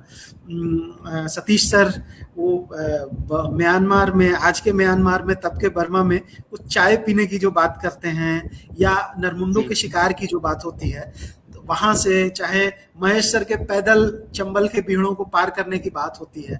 आपने भी बहुत बार ऐसे अवसर देखे हैं अपने जीवन में कि जब लगा कि शायद कुछ भी हो सकता है। तो मैं आपसे उन्हीं सब चीज़ों पे जानना चाहूँगा कि आपका क्या अनुभव रहा है यात्राओं का, और कितना ज़रूरी है आर्थिक रूप से संपन्न होना एक ट्रैवलर बनने के लिए। जी, सभी को सबसे पहले नमस्कार, और विजया मैम का सबसे पहले नमस्कार उनको बोलता हूँ कि उन्होंने बहुत अच्छे से हमें कनेक्ट किया और जोड़ा। अभी मैं सुन रहा था, और वैसे तो मैं यहाँ बोलने के लिए आया हूँ और आपके सवाल पर भी आऊँगा, लेकिन 1 से 2 मिनट मैं लूँगा।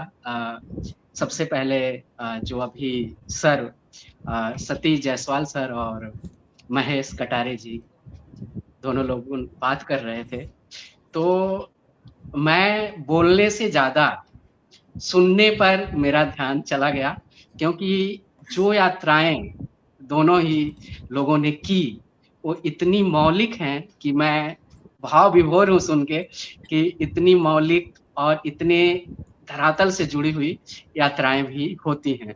तो मुझे तो सच कहूँ तो मैं यही सुनकर ही इन दोनों लोगों को भाव विभोर हूँ कि इतने समृद्ध अनुभव से मुझे खुद होकर गुजरने को मौका मिला। तो आप दोनों का भी सर बहुत बहुत धन्यवाद। और अब आते हैं सवाल पर। जैसा कि अभी बात कर रहे थे, जब सतीश जायसवाल सर बात कर रहे थे नॉर्थ ईस्ट का, और मैं नॉर्थ ईस्ट में 1 साल तक रहा हूँ। मैं नवोदय विद्यालय का स्टूडेंट रहा हूँ, तो 9th क्लास में हमारा मिनी माइग्रेशन होता था, और मैं मिनी माइग्रेशन में अरुणाचल का एक जिला है लोहित में मैं गया और वहाँ साल भर रहा हूँ। तो नॉर्थ ईस्ट के बारे में काफ़ी कुछ मुझे पता था, तो सर ने जो भी बातें बताई मैं उसे कनेक्ट कर पा रहा था।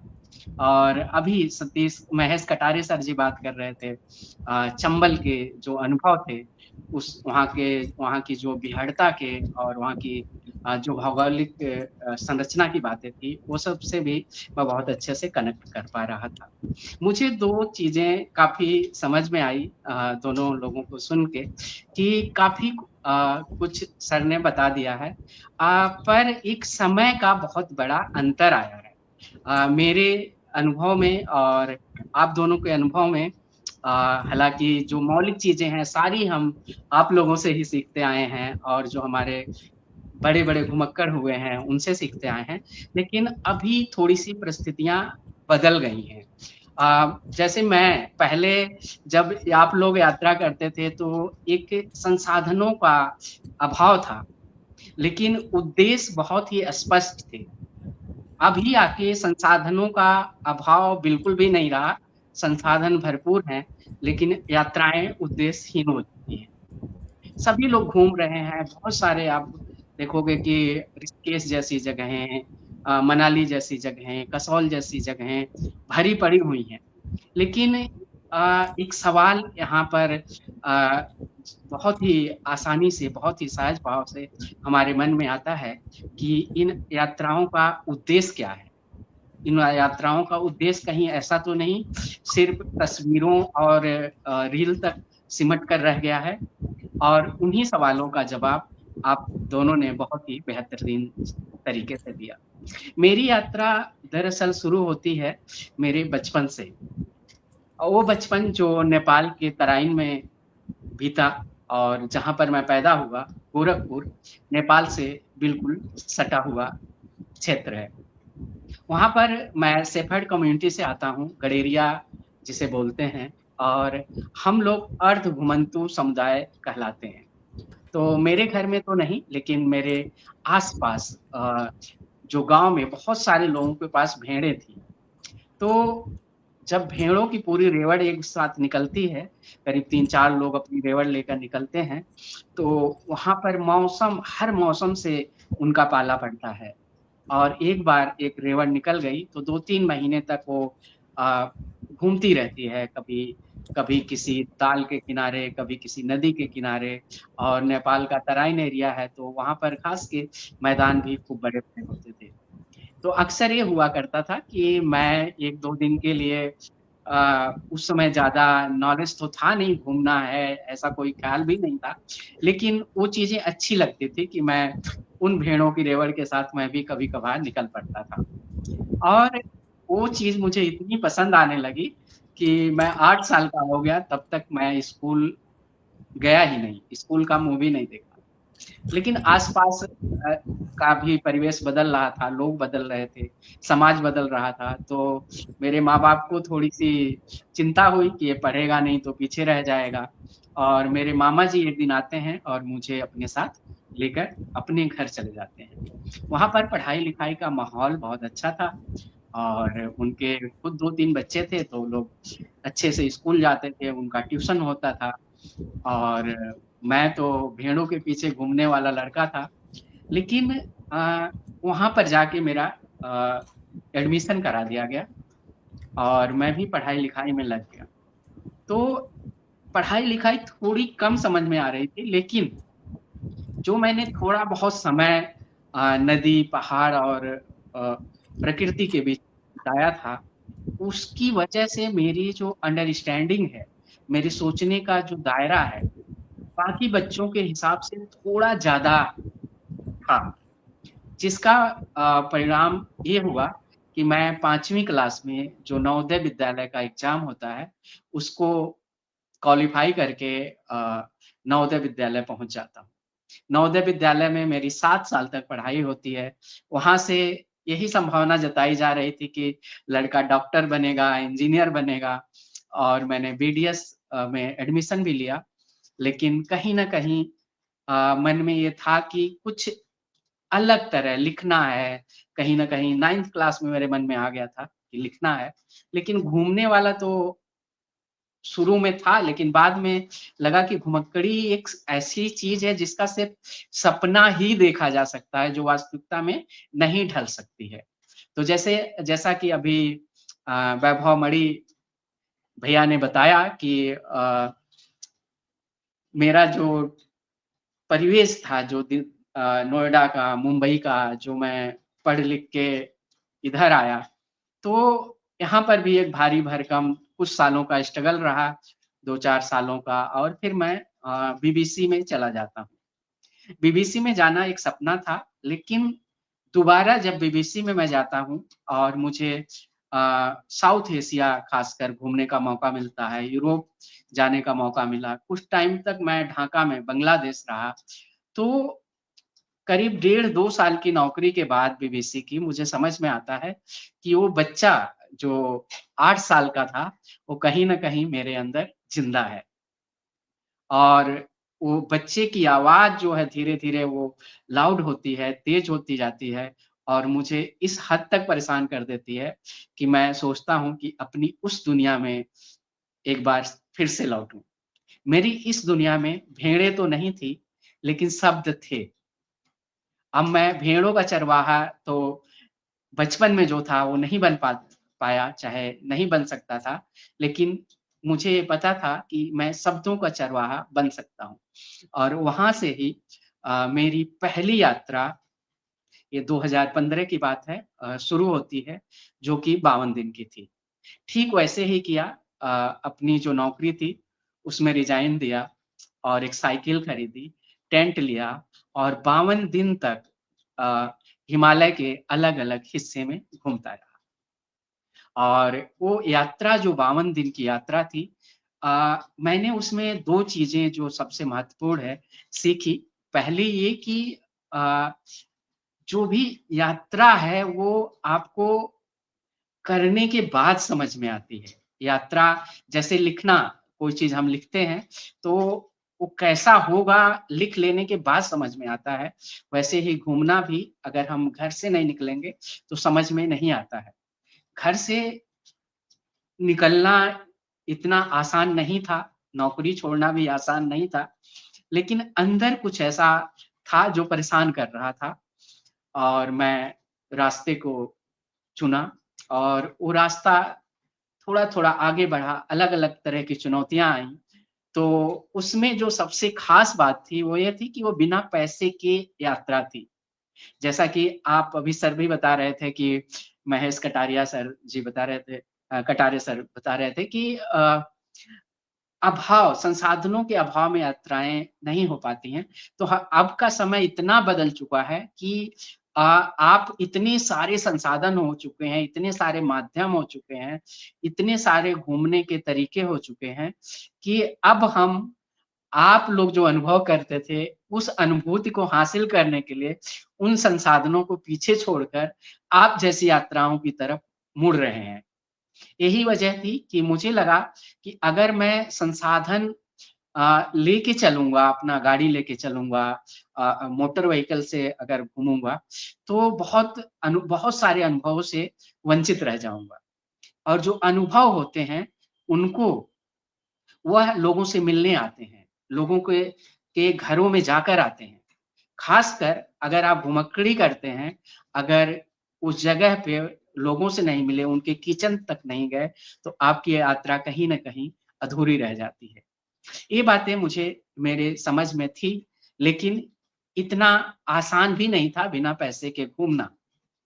देहात में तो आपको 4 लोग देखते हैं, जगह दे देते हैं, लेकिन शहर में कतराते हैं लोग, उनके मन में सवाल होते हैं, आप कौन हैं? क्यों हैं? क्यों घूमना चाहते हैं? आप 10 लोगों से बोलते हैं, तो कोई तैयार होता है, कोई नहीं भी तैयार होता है।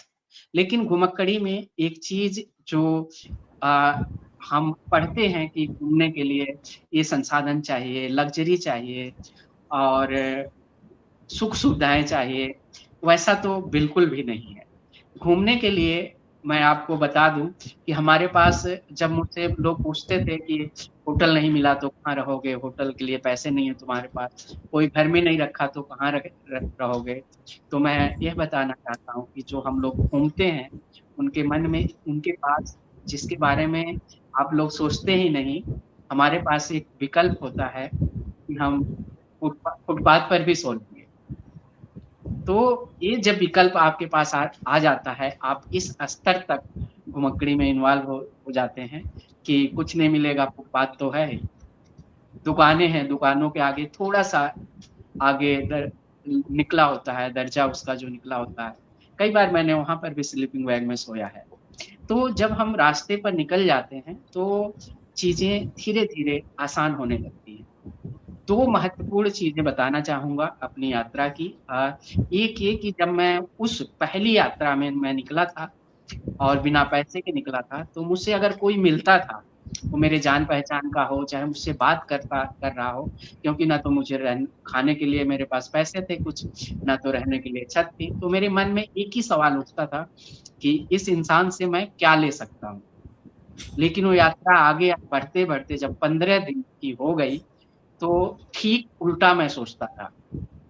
मैं ये सोचता था कि किसी से मिलता था तो ये सोचता था कि मैं इस इंसान को मैं क्या दे सकता हूँ? क्योंकि महज़ 15 दिन घूमने के बाद मेरे पास बहुत सारे अनुभव थे, बहुत सारी कहानियाँ थीं और बहुत सारे किस्से थे। मैं ऐसे गुज़र रहा होता था, पीछे से एक आवाज़ आती थी, चाय पीकर जाओ और मैं मुड़ जाता था। घंटों बातें होती थी, खाना होता था, लोग रुकने के लिए पूछते थे। 52 दिन की यात्रा में ऐसा कोई भी दिन नहीं गया था, जिस दिन मुझे भूखा सोना पड़ा। हाँ, एक चीज़ मुझे और समझ में आई, जो दूसरी बात कह रहा था कि जब हम घूमते हैं, तब मुझे समझ में आता था, अभी हम घर में बैठे हैं, तो भविष्य की चिंता होती है, कल का क्या होगा, फ्यूचर का क्या है। लेकिन जब मैं घूम रहा था, तो मुझे लग रहा था कि ज़िंदगी सिर्फ़ एक दिन की ही होती है। मैं एक ही दिन के बारे में सोच पाता था कि आज का खाना कहाँ से होगा, आज कितना किलोमीटर चल पाऊँगा और शाम का बिस्तर कहाँ पर मिलेगा। शाम होती थी, जगहें ढूँढने नजरें जगहें ढूंढने लगती थी कि कहाँ पर टेंट लगा सकते हैं। लोग जो स्कूल्स हैं उनमें रुकने की कोशिश करता था। तो इस तरह से मेरी यात्रा आगे बढ़ रही थी और परस्पर बढ़ रही थी। एक अनुभव मैं आपसे बताना चाहूँगा। मेरी यात्रा का 38वां दिन था और लगभग 12 से 1 बजने वाले थे और मुझे कहीं पर भी खाना नहीं मिला था। तो मुझे लगा कि ऐसे तो मुझे भूखा रहना पड़ेगा और पहाड़ पे घर भी दूर-दूर होते हैं। तो एक जगह है, एक 2-3 किलोमीटर चलने के बाद मुझे एक घर दिखाई देता है और मुझे लगा कि अगर यहाँ पर मुझे खाना नहीं मिला तो पूरे दिन नहीं मिल पाएगा। और मैं इतना यात्रा जो है वो आपको इतना सहज बना देती है कि क्या ही कहा जाए। मैं सीधे उस घर पे जाता हूँ, मैं दरवाजे को नॉक करता हूँ, उसमें से एक महिला निकलती हैं और मैं उनसे सीधे बोलता हूँ, दीदी कुछ हो तो खाने को दे दो। वो मुझे ऊपर से नीचे तक देखती हैं, कहाँ से आए, कैसे आए?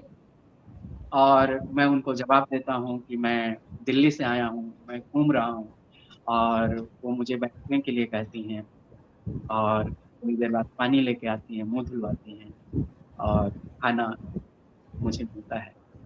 तो कई बार जो यात्राओं के लिए ज़रूरी है, आप जितना सहज रहेंगे, जितना सरल रहेंगे, आपकी यात्राएँ भी उतनी सहजता और सरलता से चलती जाएँगी। तो यह मेरी पहली यात्रा थी और पहली यात्रा में ही बहुत सारा अनुभव मैंने हासिल किया था। लेकिन एक चुनौती जो रहती है, अ, हम घूमने के अलावा भी हमारे पास बहुत सारी ज़िम्मेदारियाँ होती हैं। घर होता है, परिवार होता है, हम खुद तो घूम लेते हैं, लेकिन हमें घर परिवार को भी देखना होता है। तो अभी के टाइम पे जो लोग भी घूम रहे हैं, वो कहीं न कहीं कुछ न कुछ काम भी करते हैं और कई बारें होता है कि हमें स्पॉन्सर भी मिल जाते हैं कि आप घूम रहे हैं तो हमारे लिए आप हर्सिल जा रहे हैं तो वहाँ का वीडियो दे दीजिए, उसके पैसे मिल जाते हैं। कुछ लोग ये बोलते हैं कि हमारा अ, एजुकेशन का किसी का प्रोजेक्ट है, किसी का कोई भी प्रोजेक्ट चल रहा है कि हमारे लिए कुछ लोगों बेनिफिशियरी को जोड़ दीजिए, तब भी पैसे मिल जाते हैं। तो अभी के टाइम पे घूमते हुए पैसे कमाना पहले के मुकाबले में थोड़ा-सा आसान हुआ है। लेकिन मेरे लिए 2015-16 की बात थी, वो बीबीसी जब मैं छोड़ा था, तो वहाँ पर तो लाखों की सैलरी होती है और वो चीज़ मैं अचीव कर रहा था, लेकिन जब घूमने लगा था, तो घूमना तो हो जा रहा था, लेकिन वो पैसे नहीं मिल पा रहे थे कि आप घूमने के साथ अपनी जो ज़िम्मेदारियाँ हैं घर परिवार को, उसको भी चला सकें। तो उसके लिए कुछ स्किल सीखनी होती है और तभी मैंने ये भी समझा था कि घूमना हमेशा 2 तरीके का होता है। एक ये आपको तय करना पड़ेगा कि आप सिर्फ़ शौकिया घूम रहे हैं या फिर प्रोफ़ेशनल ट्रैवलर बनना चाहते हैं। अगर शौकिया घूम रहे हैं तो महीने 2 महीने पर आपके पास 5,000 10,000 हुए, आप निकल जाइए, नौकरी में रहते हुए भी घूम सकते हैं। लेकिन अगर आप घुमक्कड़ी को ही अपना करियर बनाना चाहते हैं, प्रोफ़ेशन बनाना चाहते हैं, तो आपको बाकी जैसे व्यवसाय में, बाकी जैसे नौकरियों के लिए आप प्रिपरेशन करते हैं, साल, 2 साल, 3 साल की तैयारी करते हैं, फिर जाते हैं। यहाँ भी आपको साल 2 साल की तैयारी करनी पड़ेगी। आपको घुमक्कड़ी के स्किल सीखने पड़ेंगे। वो स्किल पहले से थोड़ी-सी टेक्निकल हो गई है। जैसे अभी के टाइम पे आप घूमते हुए बहुत सारे काम कर सकते हैं। बस आपके पास एक मोबाइल फ़ोन और एक इंटरनेट का कनेक्शन होना चाहिए। तो लोग अभी घूमते हुए एक पूरी कैटेगरी निकल गई है, जिसको डिजिटल नोमैड कहा जाता है। डिजिटल नोमैड लोग क्या करते हैं कि वो अपना लैपटॉप और इंटरनेट साथ रखते हैं और वो दिन भर घूमते रहते हैं। शाम को किसी भी कैफ़े में जहाँ रुके हैं बैठ के 2-4 घंटा काम कर लेते हैं। कुछ डिजिटल नोमैड ऐसे भी होते हैं कि 1 महीने मनाली रह लिया, 1 महीने कसौल रह लिया, 1 महीने शिमला रह लिया और वहाँ रहते हुए काम करते हैं और जब भी टाइम मिलता है थोड़ा बहुत घूमते हैं। इसके अलावा भी घुमक्कड़ी के बहुत सारे तरीके ऐसे आ गए हैं। अभी वॉलंटियर ट्रैवलिंग होती है। वॉलंटियर ट्रैवलिंग में आपको एज़ ए वॉलंटियर काम करना होता है। ऐसा मैंने कई बार खुद किया है। जैसे मैं ऋषिकेश जा रहा हूँ और मुझे 1 महीना रुकना है, तो मैंने 5 लोगों को ईमेल लिख दिया कि मुझे 1 महीना रुकना है और मुझे लिखना आता है, वीडियो बनाना आता है, एडिटिंग आती है, आपका सोशल मीडिया मैनेज कर दूंगा, नहीं कुछ है तो मैं ये लिख देता हूँ कि आपका रिसेप्शन 4 घंटे संभाल लूंगा। तो वो 4 घंटे वहाँ पर मैं काम करता हूँ और उसके बदले में वो मुझे रहना और खाना दे देते हैं। और ऐसा बहुत सारे लोग कर रहे हैं। और ये सिर्फ इंडिया में नहीं, बाहर के देशों में भी वॉलंटियर ट्रैवलिंग खूब हो रही है। अभी आप अमेरिका में रहना चाहते हैं, यूरोप में रहना चाहते हैं, दुनिया के किसी भी देश में रहना चाहते हैं और वहाँ पर बस आपको 2 से 4 घंटे काम करने होते हैं और आपका रहना खाना मिल जाता है। और वहाँ का लोकल ट्रैवल में भी आपको बहुत सारे सपोर्ट मिल जाते हैं क्योंकि वो संस्था, उससे जुड़े लोग आपको बहुत सारा सपोर्ट करते हैं। तो अभी पहले के मुकाबले घुमक्कड़ी बहुत ज़्यादा बदल चुकी है, लेकिन इस बदलाव का यही सबसे अच्छा है कि लोग घूम रहे हैं, लेकिन कहीं ना कहीं ये चुनौती है कि अपने उद्देश्य को भूलते जा रहे हैं। जो हम घूम रहे हैं, सवाल ये है कि उसका मतलब क्या है, हमारा घूमना क्या वैल्यू क्रिएट कर पा रहा है। तो कई बार मेरे मन में भी एक सवाल आते रहे, तो मैं घूमने के साथ साथ एक जो लिखने की मेरी हैबिट थी उसको जिंदा रखा और पहली किताब जो थी जिंदगी 0 माइल मैंने लिखी। तो एक तरह से पूरा घुमक्कड़ी का दर्शन ही है और जिसको मुझे लगा कि दर्शन है तो लोगों को समझ में नहीं आएगी, यूथ कैसे कनेक्ट कर पाएगा, लेकिन वो यूथ के बीच सबसे ज़्यादा पॉपुलर हुई। और उसके बाद सिफर का एक फिरदौस मैंने लिखी, सिफर का सफ़र लिखा। अभी एक और किताब मैं लिखा है मैंने, नाम है देवताओं का देश, जो नेशनल बुक ट्रस्ट भारत सरकार लेकर आ रही है।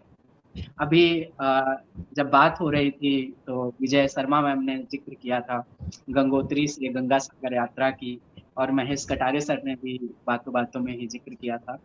तो एक और मैंने किताब लिखी और वो गंगोत्री की बजाय मैं थोड़ा सा और ऊपर गया, गौमुख, और गौमुख से भी थोड़ा और ऊपर तपोवन। तो वहाँ पर मुझे एक और दुनिया मिली और तपोवन इसलिए मेरे लिए खास रहा क्योंकि वहाँ पर मुझे आकाश गंगा से मेरा परिचय हुआ। आकाश गंगा को देवताओं की नदी कहा जाता है और ऐसा माना जाता है यह देवताओं की नदी है और देवताओं की प्यास बुझाती है।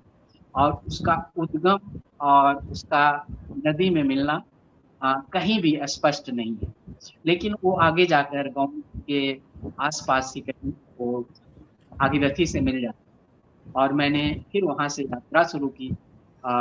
उस यात्रा को मैं नाम दिया नदी तटों की तलाश। तो तटों की तलाश के नाम से ये भी भारत सरकार, नेशनल बुक ट्रस्ट भारत सरकार से भी आ रही है। तो इस तरह से जो लिखना है, घूमना है, मैं पूरी तरह से घूमने पर ही यकीन रखता हूँ, लेकिन उसके जो अनुभव मैं चाहता हूँ कि दूसरों तक पहुँचें, लोगों तक पहुँचें, लोग उन मौलिक बातों को जान पाएं जिससे एक समान सा लिखने पढ़ने वाला इंसान, चाहे घूमने वाला इंसान, एक घुमक्कड़ बनता है, एक लेखक बनता है।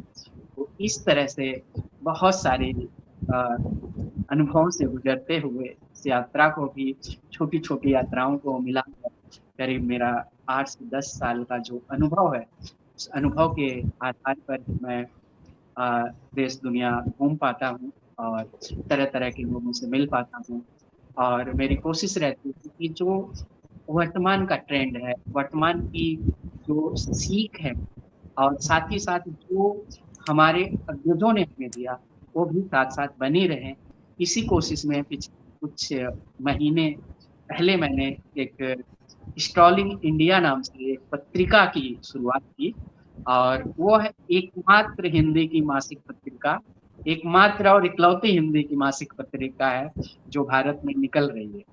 तो उसकी भी कोशिश यही थी कि जो यात्राओं की मौलिकता है और जो हमारे अग्रजों ने हमें दिया है, वो अभी भी बहुत ही ज़्यादा महत्व रखता है और वो ही मूल, ये हम कह सकते हैं। जो यात्राएं आप सबने की, जैसे कि सतीश जायसवाल सर, महेश सर ने, वही यात्राएं हम लोग भी कर रहे हैं, बस तरीके बदल गए हैं। और ये यात्राएं और ज्यादा विविधतापूर्ण हो गई हैं। भूगोल अब जो हमारे गांव और शहर तक सीमित था वो देश तक पहुंचा है, और वो देश की सीमाएं लांघ कर दूसरे तीसरे चौथे देश में भी पहुंच चुका है। और बहुत सारे ऐसे रोजी रोजगार के साधन भी जुड़ गए हैं जो हमारी घुमक्कड़ी को आसान बनाते हैं। तो इस तरह से मेरी घुमक्कड़ी जो है वो शुरू होती है, अपने अनुभवों के साथ लेखन तक पहुंचती है, और देश दुनिया के तमाम जगहों से मैं जुड़ पाता हूँ। बिल्कुल, आपने अपने अनुभव शेयर किए संजय, इसके लिए धन्यवाद। और इस बीच में हमारे फेसबुक लाइव में अश्विनी तिवारी जी जुटे हुए हैं। अश्विनी तिवारी जी महेश कटारे सर का स्वागत कर रहे हैं और उसके साथ सबको जो है प्रणाम कह रहे हैं। साहित्यकार का संक्षिप्त एवं सारगर्भित परिचय डॉक्टर प्रियंका सिंह जी द्वारा दिया गया, उनकी टिप्पणी है। मनमोहन चड्ढा सर हमारे साथ जुड़े हुए हैं, अरविंद तिवारी जी जुटे हुए हैं, आभा विश्वकर्मा मैम जुटी हुई हैं। और क्षमा त्रिपाठी का प्रश्न है कि ऐसी जगहों पर जाना जहां खुद की सुरक्षा को सुनिश्चित करने में कोई खास उपाय नजर ना आए, तो ऐसे में आप लोग क्या करते हैं? मैं महेश कटारे सर से इसका जवाब चाहूंगा, क्योंकि पैदल और बहुत दुरूह यात्रा आपने चंबल के क्षेत्र में की है, तो सर इस प्रश्न के लिए इसका जवाब दिया जाए सर।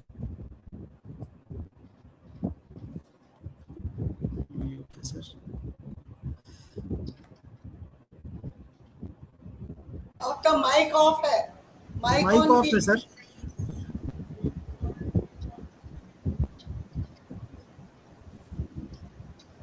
माइक ऑन कीजिए।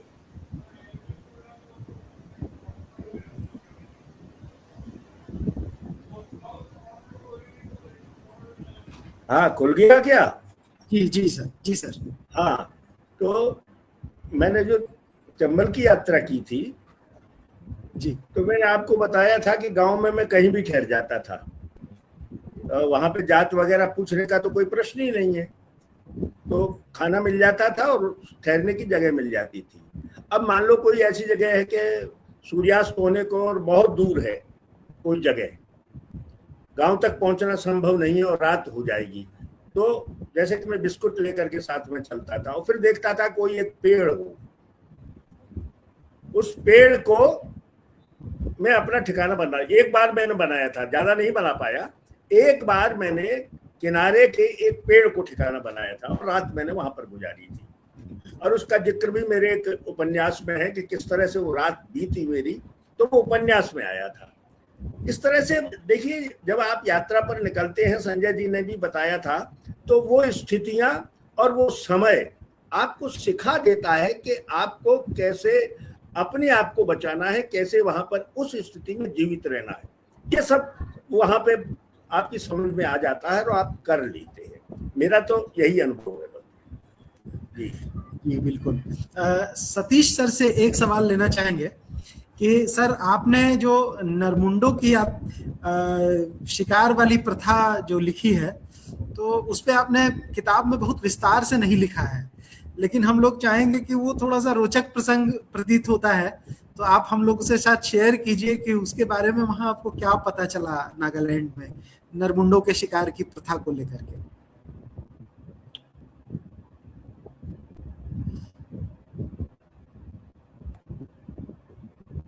माइक ऑफ है सर, माइक ऑफ है। माइक ऑन कर लीजिए। सतीश सर, आपका माइक ऑफ है।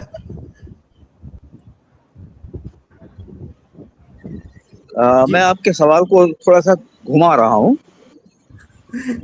कटारे जी ने एक बात कही कि उन्होंने उपन्यास लिखने के लिए यात्राएं की। मैं थोड़ा सा उससे अलग चलता हूँ कि अगर आप यात्राएं कर रहे हैं तो कहानियां आपके साथ चल रही हैं, कहानी आपके साथ भी चल रही है, और आपके यात्रा के दौरान कुछ ना कुछ ऐसा घटित हो रहा है जो कि कहानी होना ही है। अगर आप कहानीकार हैं तो लिखेंगे ही, अभी नहीं तो बाद में लिखेंगे। तो एक तो ये हुआ, और दूसरा सारे अनुभव लिखने के लिए ही नहीं होते हैं, ये बताने के लिए भी होते हैं। यात्रा संस्मरण वही है कि वो कहानी नहीं होकर संस्मरण है जो आपको अपने विषय में बता रहा है, अपने उस सुख को जो आपके साथ साझा कर रहा है। नया देखने का जो सुख है, कुछ अलग देखने का सुख, कुछ अद्वितीय देखने का, कुछ सुंदर देखने का सुख, वो खुद अपने आप तक संभाल कर नहीं रखना चाहता, वो उसको बांटना चाहता है, और तब वो संस्मरण बनता है, और वो बताने के लिए यात्राएं करता है। और एक उसकी यात्रा अपने भीतर के लिए होती है, उसको यात्रा करना ही है, क्योंकि वो मूल प्रवृत्ति उसकी है। संजय शेफर्ड ने एक अच्छी बात कही, उसमें थोड़ा सा दिक्कत हुई थी मुझे। घुमक्कड़, घुमक्कड़ कौन होगा? मैं वो घुमक्कड़ तो नहीं हो सकता जो हमारे पहले के बहुत बड़े बड़े घुमक्कड़ हुए, बहुत अहमन्यता की बात होगी, लेकिन यात्री तो हूं, और यात्रा करना मेरी मूल प्रवृत्ति में रहा है।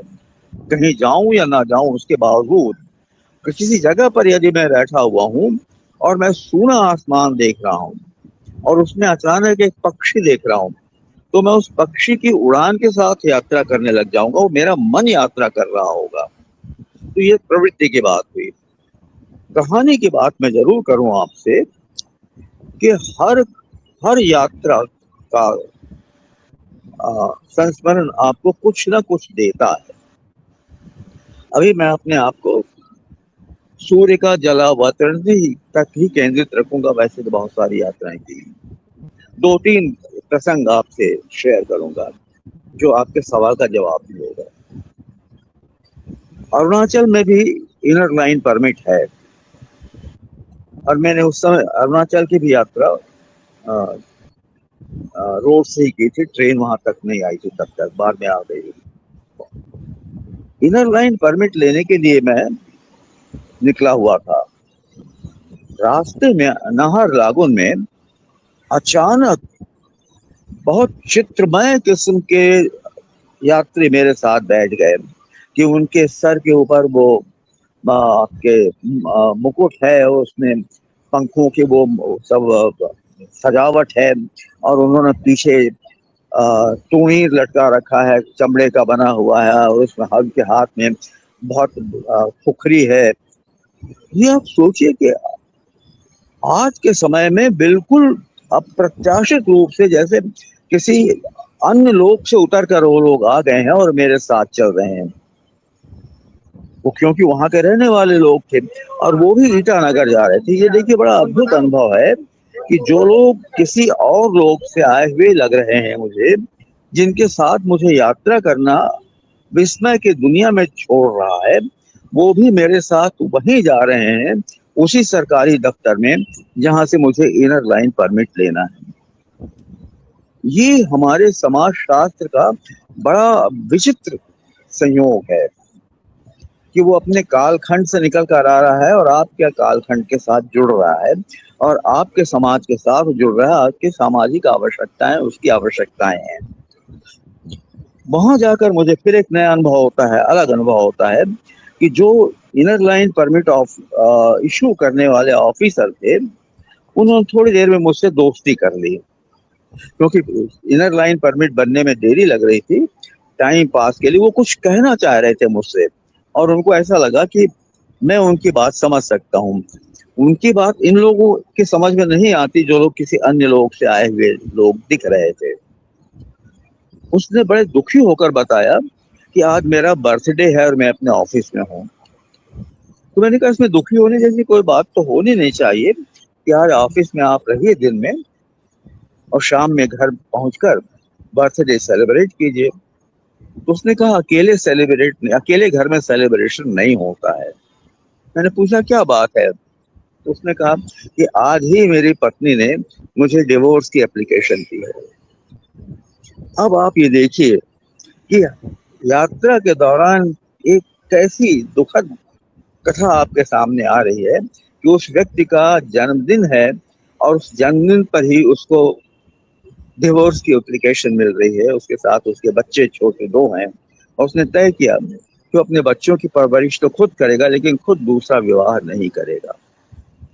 एक दूसरा प्रसंग और है, वो संभवतः हाँ मिजोरम का है। मिजोरम में क्या हुआ कि हमारी फ्लाइट कैंसिल हो गई थी और कलकत्ता से जो आती थी वो वेदर खराब होने की वजह से, तो एक दिन हमको वहाँ रुकना पड़ा था, तो उन्होंने हमको रुकने की हमारी व्यवस्था की हुई थी। 2 ऑप्शन दिए थे, एक हिल्स होटल है जो उनका अच्छा होटल है मिजोरम में, उसमें आपके आइजोल में, और दूसरा एक उन्होंने जंगल में रिसोर्ट रखा था लेंगपुई में। मैंने लेंगपुई ऑप्ट किया था। वहाँ एयरपोर्ट पर हम वेट कर रहे थे, हमको कौन सा साधन लेकर जाएगा वहाँ। अचानक एक सुंदर सी मध्य वयी महिला मेरे आसपास घूमने लगी और मैं तय नहीं कर पा रहा था, भूख लगी थी, मैं क्या ऑर्डर करूं। तो उस महिला ने देखी दोस्ती बड़े खूबसूरत तरीके से की कि मैं तय नहीं कर पा रहा हूँ, उसने तुरंत ऑर्डर दिया, रोल्स मंगवाए इसमें 2 और एक मुझे ऑफर किया। ये दोस्ती की शुरुआत हुई। अब उसका भय ये था कि वो खुद भी रहना चाहती थी रिसोर्ट में जंगल में, लेकिन अकेली है महिला और कैसे रहेगी, किन लोगों के साथ रहेगी। तो शायद मैं शक्ल से शरीफ और निरापद किस्म का व्यक्ति दिखता हूँ, तो उसको लग रहा था कि अगर कोई और नहीं होगा तो हम लोग शेयर कर सकेंगे रूम्स एक दूसरे के साथ, साथ साथ पड़ोसी हो जाएंगे। बाद में तो खैर और भी साथी जुड़ गए और वहां पहुंचते ही उस महिला ने हम सारे लोगों को धीरे से अपने नियंत्रण में लेना शुरू किया और ये कहा कि शाम का भोजन मैं तय करती हूँ हम क्या करेंगे, शाम को हम पैदल टहलने जाएंगे, मैं तय करती हूँ। एक स्त्री जहां भी रहती है वो एक परिवार की रचना करती है। थोड़ी देर के लिए ही सही हम वहां थे, उसने एक परिवार के साथ साथ एक घर की रचना की और उसके साथ होना सुखद लगने लगा जैसे एक घर। जबकि दूसरे दिन की सुबह की फ्लाइट से हम अलग अलग निकल जाने वाले थे। एक दूसरी घटना थी। तो कुछ इस तरीके की चीजें आपके साथ चलती रहती हैं जो उस समय नहीं लगती कि कैसी है, ये क्या है, लेकिन अगर आप कहानीकार हैं तो तुरंत समझ में आ जाते हैं कि इसके तत्व कहानी के हैं और इसको हम कहानी में बदल सकते हैं। और अगर ना भी बदलें तो इतने सुखद ये प्रसंग होते हैं कि अपने पाठकों को या अपने श्रोताओं को के साथ इसकी साझेदारी की जा सकती है। मुझे लगता है कि आपके प्रश्न को थोड़ा सा मैंने उलझा दिया, लेकिन अपने आप को सुलझाया। Thank you. बिल्कुल, बहुत बहुत धन्यवाद सर। संजय के लिए एक सवाल है। संजय, ये क्षमा त्रिपाठी जी का सवाल है कि संजय आपसे मैं एक सवाल पूछना चाहती हूँ कि आपके भीतर जब एक लेखक और घुमक्कड़ दोनों ही हैं, क्या आपको लगता है कि लगातार स्थान परिवर्तन एक लेखक की एकाग्रता को थोड़ा सा रिपीट कीजिए, मैं सुन नहीं पा रहा हूँ सर। ये प्रश्न संजय शेफर्ड जी के लिए था। अच्छा जी।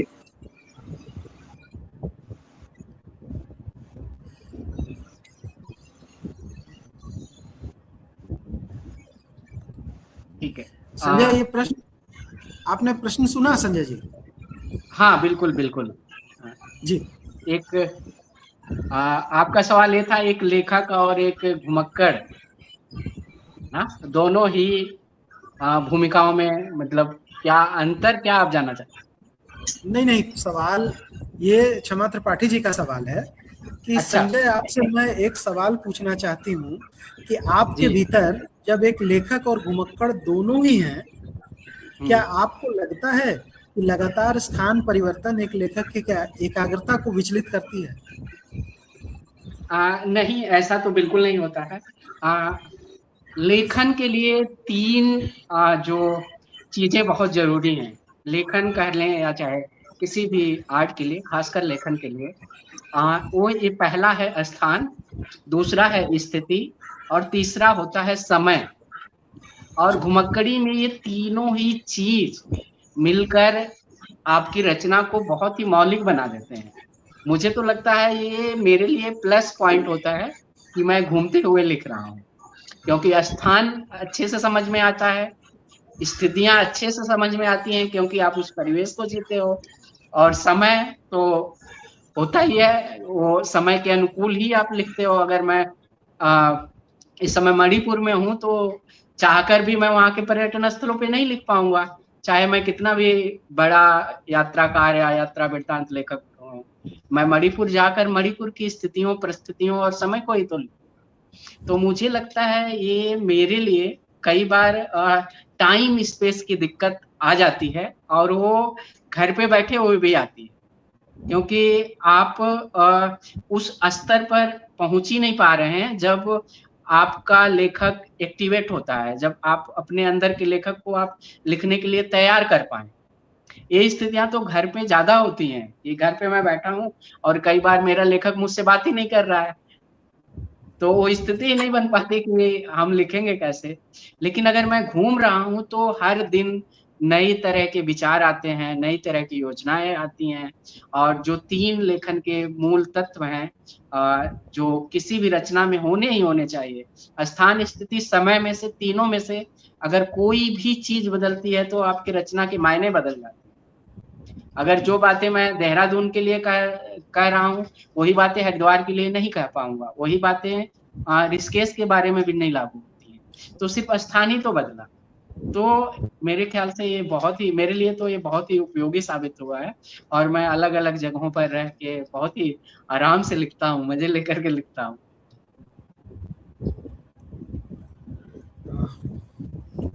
बहुत धन्यवाद संजय, आपने बहुत विस्तार से इस सवाल का जवाब दिया जी। और काफी आज बातचीत हुई। मैंने बहुत पहले कहीं पढ़ा था कि घूमने फिरने से और कुछ हो चाहे नहीं हो, एक चीज जरूर हो जाया करती है कि जो आदमी घूमता है उसके अंदर जो एक तमाम सारे जो उसने अपने दर्प के साधन बना रखे होते हैं कि ये मेरी सामाजिक स्थिति है, ये मेरी आर्थिक स्थिति है, मैं इतना ज्ञानी हूँ, मैं इतना ये हूँ, मैं ऐसे परिवार से आता हूँ, वो सारे मिथक, वो सारे भ्रम बारी बारी से टूटने शुरू होते हैं और उसको पता चलने लगता है कि ये बहुत बड़ी दुनिया में आपका अस्तित्व क्या है। जी। तो आज की चर्चा में 3 घुमक्कड़ों से बातचीत करके बहुत सारी चीजें समझ में आई। एक तो मुझे सबसे जो आज की इस पैनल की विविधता अद्भुत कि एक हमारे पैनलिस्ट यात्राओं का प्लान बनाते हैं, घूमते हैं और घूमने के बाद लिखते हैं। दूसरे पैनलिस्ट लिखने का प्लान बनाते हैं और उसके लिए घूमते हैं और घूमकर लिखते हैं। और तीसरे पैनलिस्ट घूमते भी हैं, साइड बाय साइड लिखते भी हैं। तो काफी विविधता भरी बातचीत आज रही। और अब मैं अनुरोध करूंगा कि डॉक्टर विजय शर्मा मैम से कि वो कृपया सभी का धन्यवाद ज्ञापित करें हमारे सृजन संवाद परिवार की तरफ से, कि जो आज की इस चर्चा में शामिल हुए और जिन्होंने हमको एक इतनी विविधता भरे अनुभवों से भरी हुई शाम दी। मैम, आज की वार्ता समाप्त करने का बिल्कुल भी मन नहीं है, क्योंकि घुमक्कड़ी तो एक ऐसी प्रवृत्ति है जो मनुष्य में जन्मजात होती है।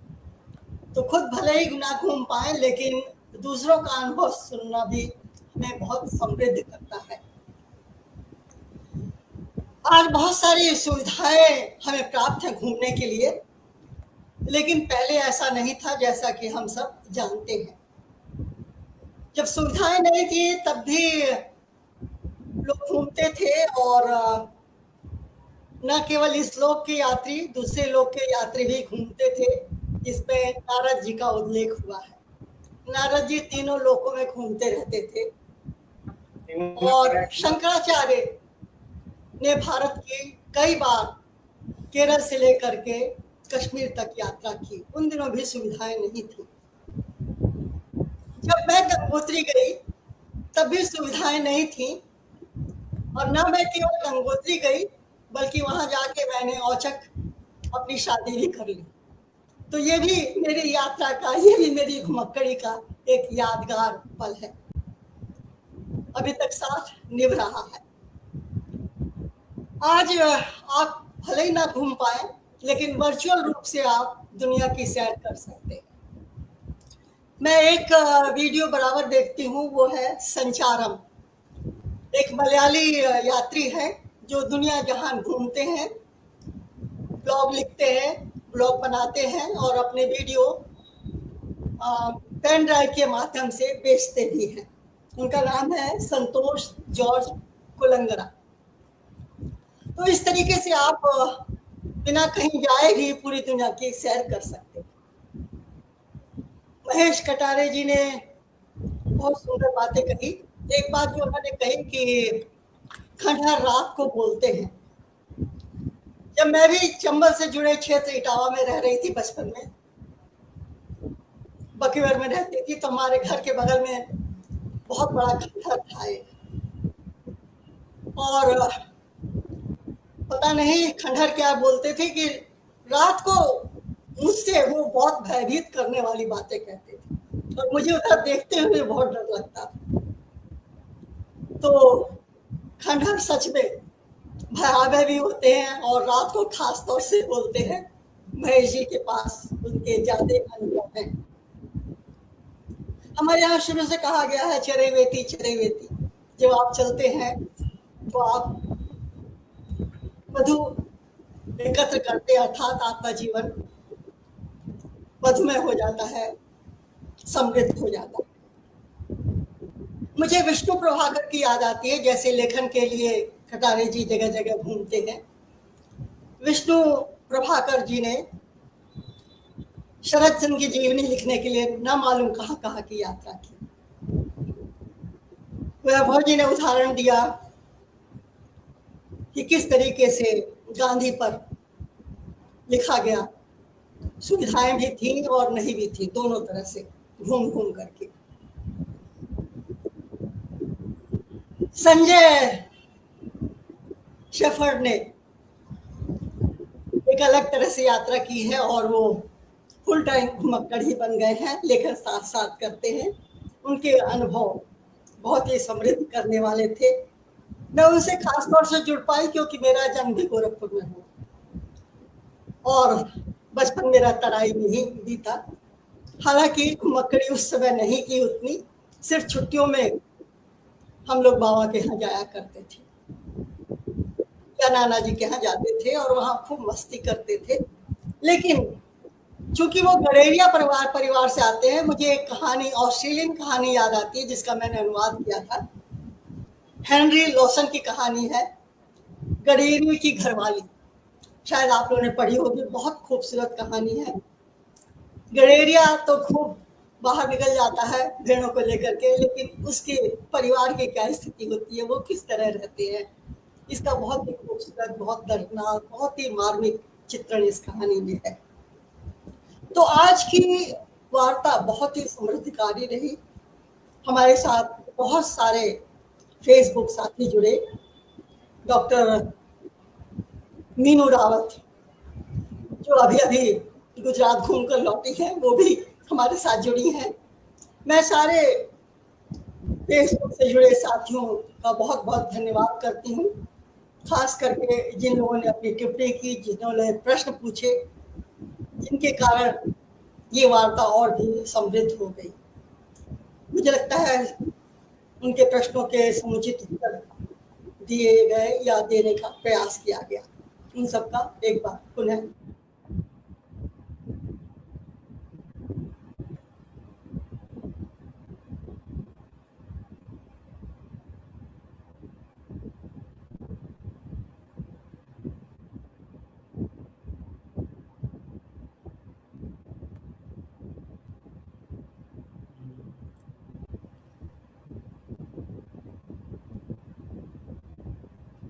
मुझे लगता है कि विजय मैम डिस्कनेक्ट हो गई हैं। मैं फिर से प्रयास करता हूं कि मैम जुड़ें और अपनी बात को पूरा करें।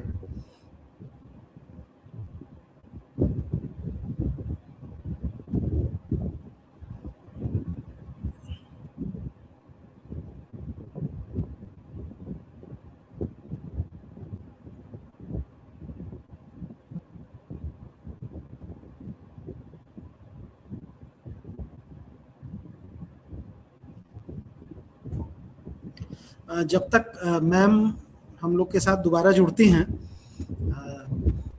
मैं एक सवाल महेश कटारे सर से पूछना चाहूँगा।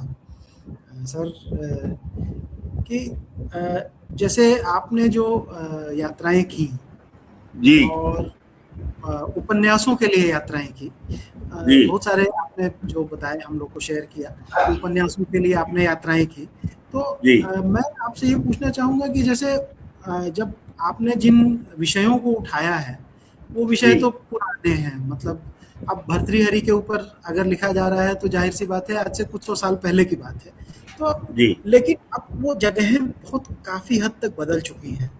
जी जी और जब आप उपन्यास लिखते हैं तो उसमें बाध्यता है कि आपको उस कालखंड का वर्णन करना है। जी वो कनेक्शंस कैसे क्रिएट होते हैं और यात्राएं ये कितना मदद करती हैं? जी जी जी आपका ये बहुत मौजूद सवाल है और बहुत महत्वपूर्ण भी है। मैं आपको एक उदाहरण दे करके बताना चाहूंगा। जी, जब मैं भवभूति पे काम कर रहा था जी, तो भवभूति अंत में जाकर के उनका आखिरी जो मुकाम था वो कन्नौज रहा था जी, और जिस समय भवभूति कन्नौज में थे तब गंगा जी कन्नौज से सटकर बहती थी। आज गंगा जी वहां से 4 किलोमीटर दूर है।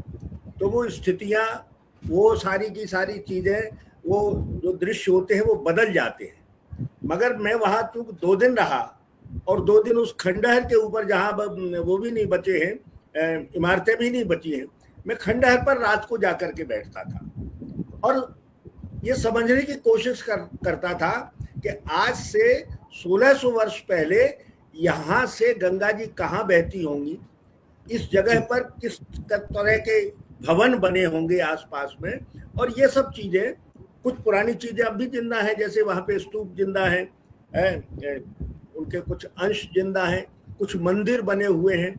तो उन सबको मिलाकर के जब रात के अंधेरे में आप बैठते हैं किसी एक जगह, तो एक दृश्य आपका पूरा का पूरा बनने लगता है। मैंने आपको बताया था कि खंडहर सचमुच बात करते हैं, हवाएं करती हैं बात। एक बात तो ये है। दूसरी बात ये है कि बहुत महत्वपूर्ण बात है, क्योंकि आपकी चर्चा इसकी देशाटन के ऊपर है। मैं पहले नहीं बता पाया था, हमारे यहाँ देशाटन नया नहीं है, जैसा कि मैंने जिक्र किया था। हमारे यहाँ के श्लोक है, मैं आपको सुनाऊंगा, आपके भी बहुत काम आएगा, सबके काम आएगा। उन्होंने कहा कि आप आदमी जानकार कैसे बनता है, इसके ऊपर व्यास ने लिखा है। उन्होंने कहा है कि जानकार होने के लिए, जानकारी के लिए उन्होंने 5 मंत्र बताए और उसमें देशाटन पहला है। संजय जी सुन रहे होंगे इस बात।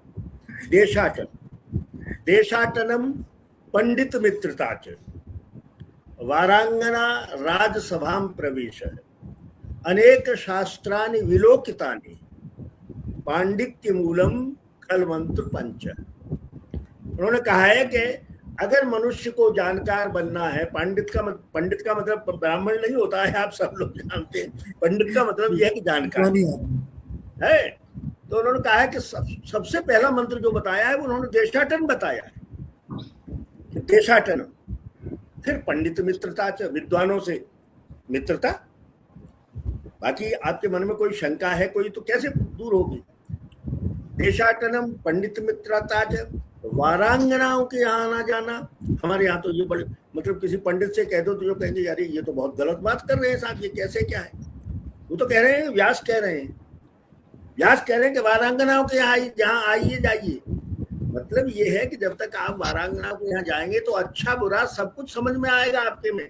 जब तक बुरा नहीं समझेंगे तब तक आप अच्छे को अलग कैसे कर पाएंगे। बाकी क्या धोखेधड़ी है, क्या चीजें होती है वहाँ, और राज्यसभा में प्रवेश है, कुछ राज्य संपर्क भी आपके होना चाहिए, क्योंकि वहां पे कई षड्यंत्र होते रहते हैं, उनसे भी आपका परिचय होगा। तो एक लेखक के लिए मैं समझता हूँ, लेखक के लिए भी ये बहुत जरूरी है कि देशाटन पहला। तो ये है। और मैं तो जाता हूँ, मैंने आपको बताया कि मैं तो एक क्रिएट हो जाता है। और रात के समय आप कहीं भी खंडहर में जा बैठिए, मांडू में, जहाँ पे मुझसे कहते थे कि साहब ये शाम को समय यहाँ पे तेंदुए आते हैं और बंद कर देते थे, गेट जाने नहीं देते थे, मगर मेरे अपने तरीका है कि किस तरह से वहाँ के चौकीदार को पटाया जाए। तो मैं चौकीदार को पटा लेता हूँ। मैंने 2-3 जगह चौकीदार पटाए हैं। और रात को 11-11 बजे आप खंडहर में पता नहीं किस ओर से कौन सा जीव निकल बैठे, तो वो व्यवस्थाएं भी रखनी पड़ती हैं। और थोड़ा दी को भी कड़ा करना पड़ता है। हवा चलती है, हवा चल रही है, साए साए साए साए हो रही है, आपको लगता है कि इस बगल से भूत निकलने वाला है, इस बगल से कोई और आने वाला है, तो ये कुछ जी भी कड़ा करना पड़ता है। ये सारी चीजें होती हैं। और मैंने बताया ना कि जब आप बाहर निकलते हैं तो जैसा संजय जी ने बार बार कहा था कि समय होता है, स्थिति होती है, स्थान होता है, आप उसके अनुसार अपने आप को ढालना शुरू कर देते हैं और कर लेते हैं, तो कोई उसमें परेशानी वाली बात नहीं। जी सर, विजय मैम हम लोग के साथ जुड़ गई हैं। मैम आप अपनी बात को पूरा कीजिए मैम।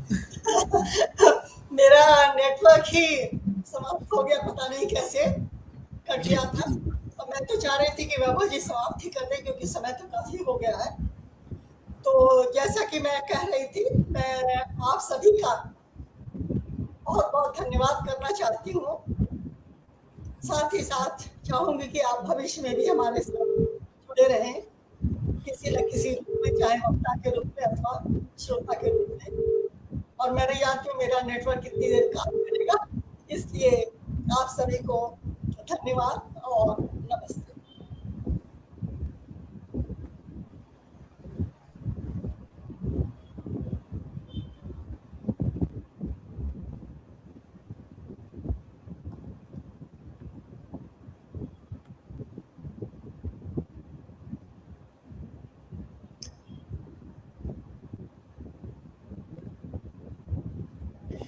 धन्यवाद मैम, और आज सबके जुड़ने के लिए बहुत बहुत धन्यवाद।